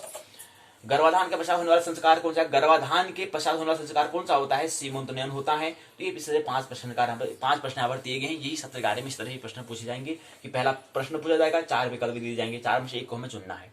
अगला आता है गर्भाधान सीमंतोन्नयन पुंसवन नामकरण का स्वरूप क्या, उसका नीचे को समझाने का प्रयास। गर्भाधान संस्कार क्या होता है, यह प्रथम संस्कार होता है। ऋतु स्नान के पश्चात कर्तव्य है। भार्या के स्त्री धर्म में होने वाले 16 दिन तक वह गर्भ धारण के योग्य रहती है। कह रहे हैं कि 16 दिन तक गर्भ धारण योग्य रहती है, तदनंतर रमण निष्फल होता है। जो गर्भाधान संस्कार है इसको हम समझ लें कि ऋतु स्नान के पश्चात भार्या के स्त्री धर्म होने के बाद 16 दिन तक ये गर्भधारण योग्य रहती है। अब 16 में 4 दिन हो जाते हैं तो बचे 12 दिन। तो 12 दिन में क्या हो सकता है, अगर हम कोई रमण करें तो वह सफल होता है, नहीं तो शेष दिन क्या होता है, निष्फल होता है। इसी को ध्यान रखते हुए रजो धर्म के 13वें अगर हमें पुत्र का प्राप्त करना है तो उसके लिए उसके भी दिन निश्चित है कि 6ठा, 8वां, 10वां, 12वां, 14वां, 16 का जन्म करेंगे तो पुत्र का जन्म होगा। और अगर पुत्री का अगर जन्म, कन्या का अगर जन्म होना है तो उसके लिए 5, 7, 9, 11, 13, 15 अगर जन्म अगर हम करेंगे तो कन्या का जन्म होगा, पुत्री का जन्म होगा। अर्थात 12 दिन का क्या होता है, 16 में से 4 दिन तो वहां पर हमारे ऋतुकाल जो बता रहे हैं रजो धर्म जो उसमें व्यतीत हो जाता है। उसके बाद जो 12 दिन बचते हैं, 12 दिन में अगर हम करेंगे, अगर हम रमण करते हैं तो निष्फल नहीं होता है, सफल होता है। बाकी जो शेष महीने के दिन है वो निष्फल होते हैं, ये हमें समझे। तो इसमें मुहूर्त कौन सा है, अब कौन सी तिथि में हमें करना चाहिए? अब 12 दिन तो हैं, अब महीने में 30 तिथियां होती हैं, कौन सी तिथियों में हमें क्या करना है? मिलन हमें करना है, रमण हमें करना है, उसके भी यहाँ पर जिक्र दिया गया है। तो ठीक समय में किस समय में हमें संभोग करना है उसके बारे में यहाँ पर जिक्र होता है। तो तिथि बताइए, द्वितीया तिथि, दोनों पक्षों की बात की है, शुक्ल पक्ष और कृष्ण। हमने कहा कि तिथि के, हमने कहा कि एक जो हमारा जो महीना होता है चंद्रमा के हिसाब से समय की गणना करते हैं, उसको हमने दो भागों में बांटा है। एक को पक्ष कहते हैं, एक को कृष्ण पक्ष कहते हैं, एक को शुक्ल पक्ष कहते हैं। पक्ष में हमको बांटा है, तो कृष्ण पक्ष हो चाहे शुक्ल पक्ष हो, दोनों की तिथियों में, इन तिथियों में क्या करना चाहिए? रमण करना चाहिए। स्त्री और पुरुष को रमण करना चाहिए, वर वधु को, जो पति पत्नी उनको रमण करना चाहिए, मिलन करना चाहिए। तो कौन सी तिथि है? द्वितीया, तृतीया, पंचमी, सप्तमी, दशमी, एकादशी, द्वादशी और त्रयोदशी। ये 12 दिन है, यानी 1 2 3 4 5 6 7 8 ये दिया गया है कि 8 जो तिथियों में हमें करना चाहिए। 8 तिथियां, अब 8 तिथियां समझ में तो बात नहीं आई, कर रहे हैं 16। तो 8 तिथियां क्या हो गई? अब कैसे हो रही हैं? दोनों तिथियां, शुक्ल पक्ष की अगर बात करें, शुक्ल पक्ष की द्वितीया, शुक्ल पक्ष की तृतीया, शुक्ल पक्ष की पंचमी, शुक्ल पक्ष की सप्तमी, शुक्ल की अष्टमी, शुक्लमी दशमी, शुक्लमी की एकादशी, शुक्लमी द्वादशी, शुक्लमी त्रयोदशी। तो शुक्ल पक्ष की दूसरी तिथि, तीसरी तिथि, चौथी, दूसरी, तीसरी, पांचवी, सातवीं, 10वीं, 11वीं, 12वीं, 13वीं, ये 8 तिथियों में क्या करना चाहिए? रमण करना चाहिए, संभोग करना चाहिए। और कृष्ण पक्ष की तिथियां भी यही है, द्वितीया, दूसरी, तीसरी, पांचवी, सातवीं, 10वीं, 11वीं, 12वीं, 13वीं, इसमें भी क्या करना चाहिए? संभोग करना चाहिए इस तिथियों के बारे। और दोनों का योग करते हो 8 दूना 16, तो 16 तिथियां हो चुकी हैं। बाकी शेष अगर तिथियों में अगर करेंगे तो वो निष्फल होता है। तो कभी देखते हैं कि 3-3 साल लग जाते हैं, विवाह हो गया, अभी तक पुत्र का जन्म नहीं हुआ है, नई पीढ़ी का जन्म नहीं हुआ है, तो कुछ तो हम वैज्ञानिकता हमें ख्याल नहीं है, इसलिए तो समय व्यक्तिगत हो जाता है। कभी कभी तो होता है कि आत्मा का ही, उसमें जीवात्मा का ही वहां पर गर्भाधान में आना भी नहीं हो पाता है, तब भी समय लगता है। लेकिन कभी कभी और भी कारण होते हैं, और भी वजह होती हैं, कुछ हम जागरूक नहीं होते हैं, ये भी वजह होता है, जागरूक का ध्यान। तो यही बात हमें रखनी है। तो किस प्रकार के हमें अगर श्रेष्ठ आत्मा को अगर जन्म देना है तो उसके लिए हमें क्या करना पड़ेगा? निश्चित समय उसको मुहूर्त होना चाहिए। तो बता रहे कि हमारा उसका मुहूर्त का हमें ख्याल रहे कि किस समय हमें मुहूर्त का यही ख्याल हमें रखना है कि हमें 16 दिन का, हमारे महीने में 16 दिन हमें मिलते हैं। 16 में 4 दिन हमारे जो है उसमें समय रोजो धर्म जो बता रहे हैं उसमें व्यतीत हो जाता है, तो 12 दिन शेष होते हैं। तो 12 दिन का बताया कि 12 दिन में से 12 दिन में अगर हम रमण करते तो उसको निष्फल नहीं होता है, सही दिन में निष्फल होता है, ये हमें ख्याल रहे। फिर कौन से वार में करना है इसका भी जिक्र यहाँ पर दिया गया है। चंद्रवार में था, सोमवार में करना चाहिए, फिर बुधवार में होना चाहिए, रमण करना चाहिए, गुरुवार में करना चाहिए, शुक्रवार में करना चाहिए। तो वार ये हो चुका है। नक्षत्र, कौन से नक्षत्र में करना है ये भी, अब इतनी बातें हमें ख्याल रखनी होती है, तब जाके श्रेष्ठ आत्मा का जन्म होता है, तब जाके बुद्ध, कहने का मतलब है कृष्ण का जन्म, बुद्ध का जन्म, महावीर का जन्म, क्राइस्ट का जन्म, जीसस का जन्म, नानक का जन्म, मीरा का जन्म, स्वामी विवेकानंद, इनका जो दयानंद सरस्वती का जन्म, इतने जो जागरूक व्यक्ति हैं, इनका जन्म किस क्षण में, किस स्थिति में हुआ है, अगर उसको हम ध्यान कर रखें तो ऐसी जन्म नहीं होता है। तो उसमें वो परम प्रेम में होंगे, उसमें कुछ ऐसी तिथियां होंगी, उस तिथि में उन्होंने अगर संभोग किया, उस तिथि में उन्होंने जन्म लिया, तो इतने भी श्रेष्ठ, इतने जागरण व्यक्ति, बुद्ध को प्राप्त व्यक्ति मिला है, इतने जीवन में उनका रस मिला हुआ है। लेकिन कुछ बिरले ही मिले जो इसको उंगली में गिन सकते हैं, इतने व्यक्ति बुद्ध को प्राप्त हुए व्यक्ति हैं। तभी तो हम भगवान को, मतलब राम के, कृष्ण को पूछते हैं, तो कोई बिरला निकलता है। कहने का मतलब कोई बगीचा है, बगीचा में अगर हम कमल की बात करें, कोई 100 कमल में से अगर एक कमल होगी तो उसकी हम पूजा करेंगे।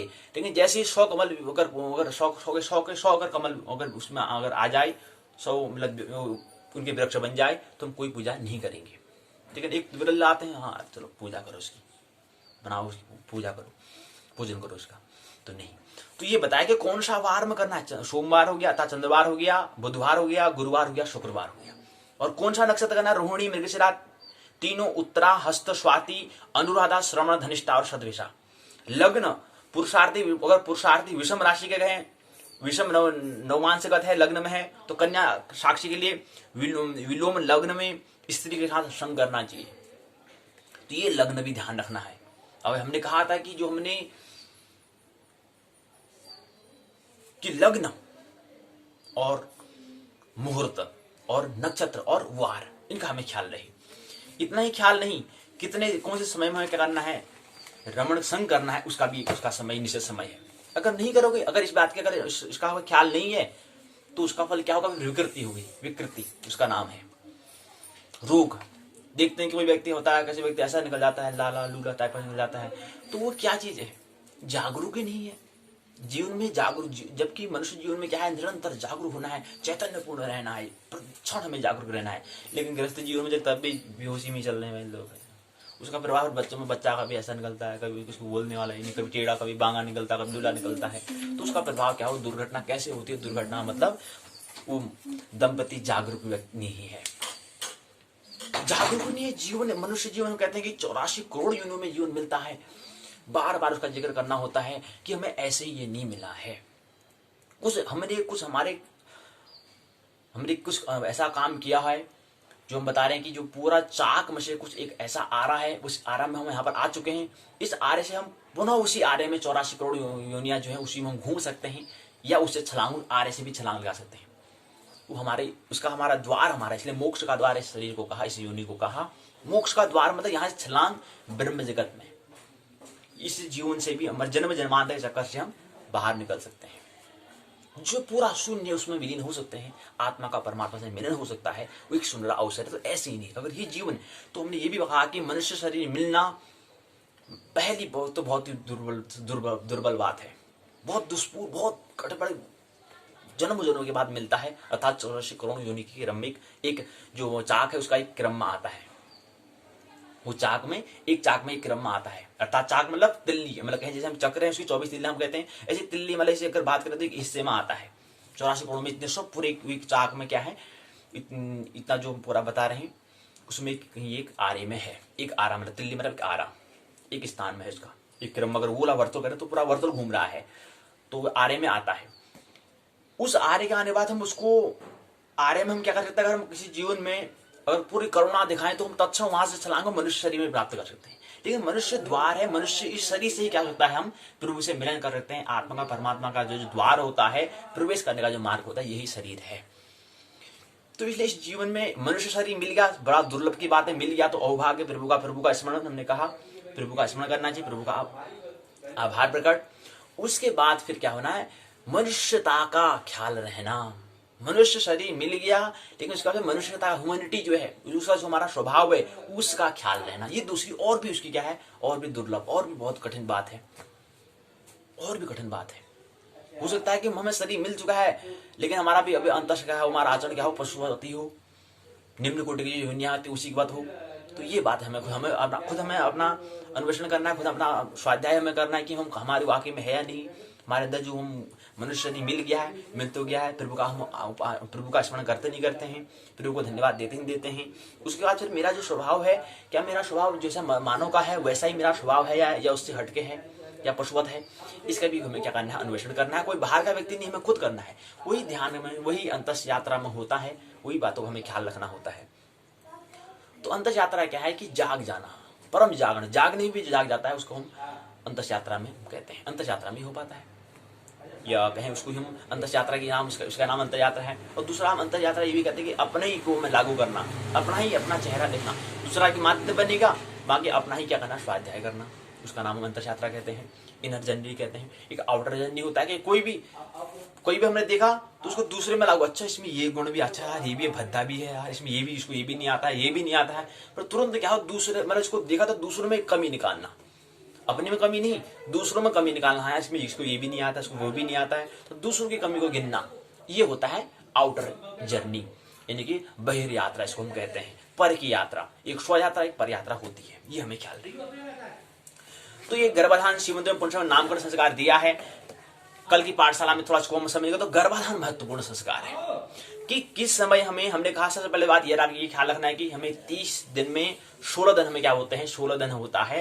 अर्थात जब क्या होती है, जो रजोधर्म होता है, जब पीरियड से आते हैं, पीरियड से आने के बाद 16 दिन तक क्या होता है, गर्भधारण योग्य वह रहते हैं, ये हमें ख्याल रहे पहली बात। और इन 16 दिन में क्या हो, रमण करना चाहिए, संग करना चाहिए, संभोग करना चाहिए। इन 16 में से 4 दिन तो वो हो जाएंगे, 4 दिन मतलब 4 दिन तो जो रजोधर्म है उसका समय अवधि होता है, उसको समय हो गया, बाकी 12 दिन बनते हैं। 12 दिन में क्या करना है हमें, 12 दिन में अब कन्या को और पुत्र को जन्म देना है, उसका भी निश्चित समय है। अगर हम तिथि, अगर दिन की बात करें, 6ठा दिन, 8वां, मेरे जब रजोधर्म हो चुका है, पीरियड से आ चुके हैं, उसके बाद क्या होगा, 6ठा, 8वां, 10वां, 12वां, 14वां, 16वां दिन में अगर मिलन करते हैं तो इसमें चांस ये होता है, मौका ये होता है कि पुत्र का जन्म होगा। अगर हम 5, 7, 9, 11, 13, 15 दिन के अंतराल में करते हैं तो निश्चित ही क्या होगा, कन्या का जन्म होगा, पुत्री का जन्म होगा, डॉटर और सन का, स्त्री या पुरुष का, नर या नारी का जन्म क्या होगा, उसका यहाँ पर विधान है। तो द्वादश दिन काल में क्या होता है, और द्वादश काल में क्योंकि 4 दिन वहां चले गए तो 12 दिन बचते हैं, और 12 दिन में कौन से पक्ष में करना है उसका भी हमने यहाँ पर प्रावधान दिया है कि दूसरा, तीसरा, 5वां, 7वां, 10वां, 11वां, 12वां, 13वां तिथि में करना है। शुक्ल पक्ष और कृष्ण पक्ष दोनों की यहाँ पर बात होगी। और कौन से वार में करना है, चंद्रवार हो गया, बुधवार हो गया, गुरुवार हो गया, शुक्रवार, चंद्रवार मतलब सोमवार। और कौन से नक्षत्र में करना है, रोहिणी हो गया, मृगशिरा हो गया, तीनों उत्तरा, हस्त, स्वाति, अनुराधा, श्रवण, धनिष्ठा, शतभिषा नक्षत्र में करना है। मतलब तारों का समूह, उसमें ऐसा तारों का समूह उदय हो रहा होगा तो इस समय हमें क्या करना है, संभोग करना है, इस समय हमें मिलन करना है, इस समय संग करना है, स्त्री संग करना है। फिर कौन से नक्षत्र कौन से लग्न में करना है उसका भी यहाँ पर जिक्र दिया है। इन बातों को हमें क्या ख्याल रखना है, ख्याल रखते हुए गृहस्थ जीवन में, दाम्पत्य जीवन में प्रवेश करना है। अब और भी इसमें फिर दूसरा संस्कार आता है, पुंसवन संस्कार दिया है, सूत्र के माध्यम से बताया है, और भी इसको अच्छी बात से बताने का प्रयास यहाँ पर किया है कि यदि गर्भाधान के दिन स्त्री पुरुष दोनों का चंद्र बल अगर वांछनीय हो तथा स्त्री चंद्र बल विशेष आवश्यक हो तो तीनों गणांत श्राद्ध पूर्वक दिन या मूल मघा, रेवती, नक्षत्र संक्रांति इत्यादि बहुत सारी बातें दी हैं, उनको ख्याल में रखते हमें क्या करना है, इनकी बातों में जागरूक रहना है। तो अगर बातें ख्याल अगर नहीं भी है तो जागरूक हमें रहना है, महत्वपूर्ण। अब इतनी सारी बातें हैं, इतनी सारी बातें हम आम जन रख नहीं पाएगा, ख्याल नहीं रख पाएगा, लेकिन एक बात तो ख्याल रखना है, होश को हमें ख्याल रखना है, अवेयरनेस। तो इसलिए हमने कहा कि संस्कार मुहूर्त का मतलब ये होता है कि ऐसा कर्म करो और होश पूरा कर्म करो, और उसको भी क्या करो, छोटे छोटे भाग में बांट दो।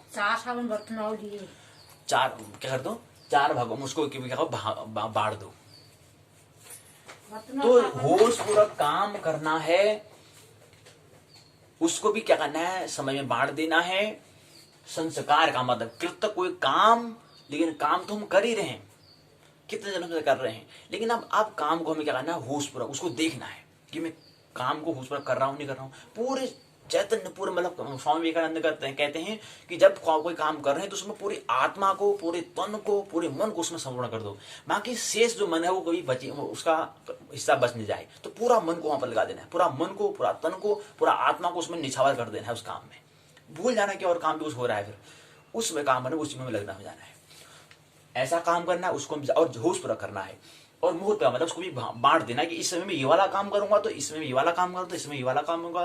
सुबह का प्रातः हो गया तो प्रातः में प्रभु स्नान, अपने आप को पवित्र करना है, इसके बाद क्या करना है, मेरे को प्रार्थना करना है। तो 1 घंटे प्रार्थना तो भूल जाना हो, जगत को भूल जाना है। और जैसे रात को सोने से पहले क्या करूंगा, मैं प्रभु का स्मरण करूंगा, फिर मैं सो जाऊंगा। फिर तो 1 घंटे 2 घंटा क्या करना है, 24 घंटे में से 22 घंटे तो मैं अपना काम करूंगा जो कर रहे हैं, जगत के लिए कर रहे हैं, लेकिन 2 घंटा मैं अपने के लिए प्रभु का स्मरण, प्रभु का धन्यवाद के लिए समय निकालूंगा। प्रभु स्मरण का मैं समय 2 घंटे कम से कम निकालूंगा। ध्यान के लिए निकालूं या अपने आप में झूमने के लिए निकालूं, मस्ती के लिए निकालूं, आनंद के लिए निकालूं, वो अपने के लिए निकालूंगा मैं समय 2 घंटा। और जो व्यक्ति अपना के लिए समय निकाल रहा है तो उसके जीवन में निश्चित ही उसके जीवन में रस आएगा, उसके जीवन से दूसरा व्यक्ति प्रेरणा लेगा, वहां से उसकी कुछ प्रेरणा लेने के लिए, कुछ मोटिवेशन वो लेने की करेगा। क्योंकि प्रत्येक व्यक्ति है, दुख तो कोई लेना चाहता नहीं है, लेकिन सुख को लेना चाह रहा है, सभी चाहते हैं। तो सुख का लेने का प्रयास दूसरा व्यक्ति भी चाहता है कि उससे फिर अनुयायी बनेगा और उससे प्रेरणा लेने की प्रयास करेगा कि हाँ तुम इतने मस्त कैसे होते यार, क्या वजह है, आप कैसे जीवन जीते हो, आपका जीवन जी का ढंग कैसा है, उससे वो क्या लेना, प्रेरणा लेने का, मोटिवेशन करने का प्रयास करेगा। तो इस तरह से हमने पहला तो मैंने बात कर ली है। ज्यादा शेष कल की पाठशाला में एक बार हम संक्षिप्त में करेंगे, लेकिन महत्वपूर्ण संस्कार गर्भाधान होता है, और उससे भी महत्वपूर्ण संस्कार का मतलब होता है कि जागरूक पूर्वक काम करना। जरूरी नहीं है इन 16 संस्कार को हम समझे, लेकिन हमारा जीवन क्या हो, जागरूक हो। जागने में भी जागृत जो हो उसका नाम क्या है, जागरण है। एक तो होता है सुबह हम जहां सुबह रात को सोए थे उठ जाते हैं, लेकिन वो उठना भी हमारा उठना नहीं है। एक जागरण जो परम जागरण है उसका मतलब होना है कि अपने काम को भी दर्शन करना, कि चल रहे हैं, अच्छा चल रहा हूं तो मैं भी चल रहा हूं, मतलब क्या हो, देखना जो है वो देखने वाला का भी क्या हो, उसका भी हमें ख्याल रहे, उसका भी साक्षी गवाह रहे, उसका जो दर्शन करे वो, उसका नाम है परम जागरण। और दूसरा स्व यात्रा करनी है, दूसरे में कमी उसे नहीं भूल जाना है, उसको कभी छोड़ो, उसमें अपने आप में लागू करो, मेरे में कमी क्या है, ये उसका नाम स्व यात्रा है। तो आज की पाठशाला हमने ये बात करी शेष कल की पाठशाला में अन्य जो संस्कार हैं, महत्वपूर्ण गर्भाधान होता है। और दूसरा क्या है, जो व्यक्ति क्या है गृहस्थ जीवन में प्रवेश करना चाहता है उसे कम से कम पहले से तैयारी उसकी रहे। 7 साल नाभि स्थित कार्यक्रम, 7 साल हृदय स्थित कार्यक्रम, 7 साल मस्तिष्क स्थित कार्यक्रम, 4 साल तैयारी, तीनों का संयुक्त प्रशिक्षण समय, एक हम ट्रेनिंग पीरियड, उसका गृहस्थ जीवन में प्रवेश करें, उसकी तैयारी पहले से 4 साल में हमें कर लेनी है। गृहस्थ जीवन में प्रवेश करूंगा तो निरंतर जागरूक रहूंगा, इतना समय मेरे को गृहस्थ जीवन में व्यतीत करना है, इतना समय अपना मैं कार्य में समय व्यतीत करूंगा, उसका पूरा विभाजन, उसका एक रणनीति, पूरी रणनीति मतलब रण ही है, एक युद्ध ही है जीवन। तो पहले रणनीति, उसकी नीति हमें बनानी है, एक योजना बनानी है, एक लॉ बनाने हैं, कानून बनाने हैं कि इस समय में यही काम करूंगा, दूसरा काम नहीं करूंगा, दूसरा काम में भूल जाऊंगा। उसी का नाम क्या है, संस्कार मुहूर्त, उसका नाम मुहूर्त कहते हैं, उसका नाम संस्कार कहते हैं। तो ये बातें हैं। तो बाकी 6 संस्कार को 16 संस्कार में जो आएंगे उसको समझने का हम प्रयास करेंगे। तो पहला गर्भाधान है, दूसरा विवाह संस्कार पर हम बात कर लेंगे। विवाह से ही आगे गर्भाधान, पुंसवन, क्षीणोत्तोलन, जातकर्म, नामकरण, निष्करण, अन्नप्राशन, चूड़ाकर्म, कर्णभेद, विद्यारंभ, उपनयन, वेदारंभ, केशांत, समावर्तन, अंत्येष्टि जो क्रिया है सब क्या है, विवाह से ही अन्य आगे भी दूसरे नई पीढ़ी में लागू होते हैं। तो इसलिए कल की पाठशाला में विवाह संस्कार पर थोड़ा बात हम कर लेंगे। फिर कल की पाठशाला में संस्कृत में इनको 16 संस्कार को समझ लेंगे। फिर हम परसों को क्या है, तीसरे खंड में प्रवेश करेंगे। तीसरे खंड का नाम होगा यात्रा मुहूर्त। कहीं पर यात्रा करें उसका भी समय, मुहूर्त का मतलब है कालखंड, यानी कि ऐसा समय जो 48 मिनट का रहे। तो आज की पाठशाला में जो पाठशाला का भाग 2 उसको विराम देते हैं। पाठशाला के पहले भाग में संक्षिप्त में कुछ बातें समझ लें, संक्षिप्त में कुछ बातें ये समझनी है, शेष बातें तो हम कल ही बात करेंगे। ब्रह्मांड एवं काल में हम बात करते थे, थोड़ा मंगल को समझ लेते हैं, मंगल ग्रह को समझ लें। हमने कल चंद्रमा को समझा, आज थोड़ा मंगल ग्रह को संक्षिप्त में बात कर लेते हैं, बाकी शेष समझ है नहीं, टाइम आउट, समय पूर्ण करीब जा रहा है। तो एक बार मंगल को समझ लें। मंगल क्या है, उसको हम रेड प्लैनेट भी कहते हैं, लाल ग्रह भी कहते हैं। पाठशाला के पहले भाग में प्रवेश हम कर चुके हैं, तो उसको रेड प्लैनेट भी कहते हैं, यानी कि रेड मतलब लाल, प्लैनेट मतलब हो गया ग्रह, इसको लाल ग्रह भी कहते हैं। ग्रह मतलब घूम रहा है, जो घूमक्कड़ हो। आयरन ऑक्साइड यानी कि Fe2 Fe मतलब आयरन Fe से व्यक्त करते हैं, O मतलब ऑक्सीजन हो गया, तो उसका नाम आयरन ऑक्साइड कहेंगे। कि कारण है ये लाल क्यों होता है, रेड क्यों होता है, क्या वजह है इसमें कहने का मतलब है आयरन ऑक्साइड क्या है, ये सबसे ज्यादा सर्वाधिक होता है, इसलिए हमें लाल दिखाई देता है। यहाँ पृथ्वी के समान 2 ध्रुव होते हैं, उत्तरी और नॉर्थ और साउथ पोल होते हैं। ध्रुव मतलब होता है पोल, आंग्ल भाषा में ध्रुव को पोल कहते हैं और उसको हिंदी में ध्रुव कहते हैं। इसका जो कक्षतली है वो 25 डिग्री कोण पर झुका हुआ है, जिसके कारण यहाँ पृथ्वी के समान ऋतु भी आते हैं। ऋतु मतलब सीजन। ये सीजन कैसे आते हैं, जैसे पृथ्वी में हम सीजन की बात करते हैं, 6 ऋतु होती है, कैसे आते हैं, पृथ्वी के 23.5 अंश झुके रहने के कारण आती है, इसी कारण ऋतु आती है। अगर पृथ्वी का सीधी हो तो कभी ऋतु ना आए, लेकिन ऋतु आती है। ज्वार भाटा आता चंद्रमा के कारण आता है, ये बात हमने समझी। तो पृथ्वी के समान ऋतु परिवर्तन यहाँ पर भी होते हैं। इसके दिन का मान एक दिन का मान एवं कक्ष का झुकाव पृथ्वी के समान होता है। ये अपनी धुरी पर 24 घंटे में एक बार पूरा चक्कर लगा लेता है। तो ये कह रहे हैं कि जो मंगल है, अभी हमने कहा कि चंद्रमा एक ऐसा उपग्रह या ग्रह है जो केवल क्या है, एक ही गति कर रहा है, अर्थात परिक्रमा कर रहा है, घूर्णन नहीं कर रहा है, अपने अक्ष अपने कील पर नहीं घूम रहा है। इसलिए हमें जो हम चंद्रमा कहते हैं जो हमेशा भाग में आधा 57% भाग में दिखाई देता है। कभी कभी जब नदी आ जाता है तो उसमें कुछ भाग और ज्यादा दिखाई देता है, वो करीब 70 के करीब पहुंच जाता है, 70-71% हमें दिखाई देता है। कभी जब नदी आए तब की बात है, नहीं तो हमें हमेशा चंद्रमा का पूर्णिमा के दिन भी हमें 57% भाग में दिखाई देता है। तो ये हमें ख्याल रहे। तो कल की पाठशाला में और थोड़ा मंगल ग्रह, फिर आगे अन्य ग्रह, और मंगल के बाद फिर आता है शनि, फिर अरुण, वरुण जो इत्यादि ग्रह हैं, इसको समझने का हम प्रयास करेंगे। फिर शेष में हम सौर मंडल को जो नाम जो प्रकरण है, प्रसंग है, उसको विराम देंगे। मानना नहीं है, जानना, आनंद महोत्सव बरो जीवन जीना है। मेरी बातों को प्रेम बरो, शांति बरो सुना, बहुत अनुग्रह दूं। अंत में सबके भीतर बैठे हुए माता को प्रणाम करता हूँ, मेरा प्रणाम स्वीकार करें।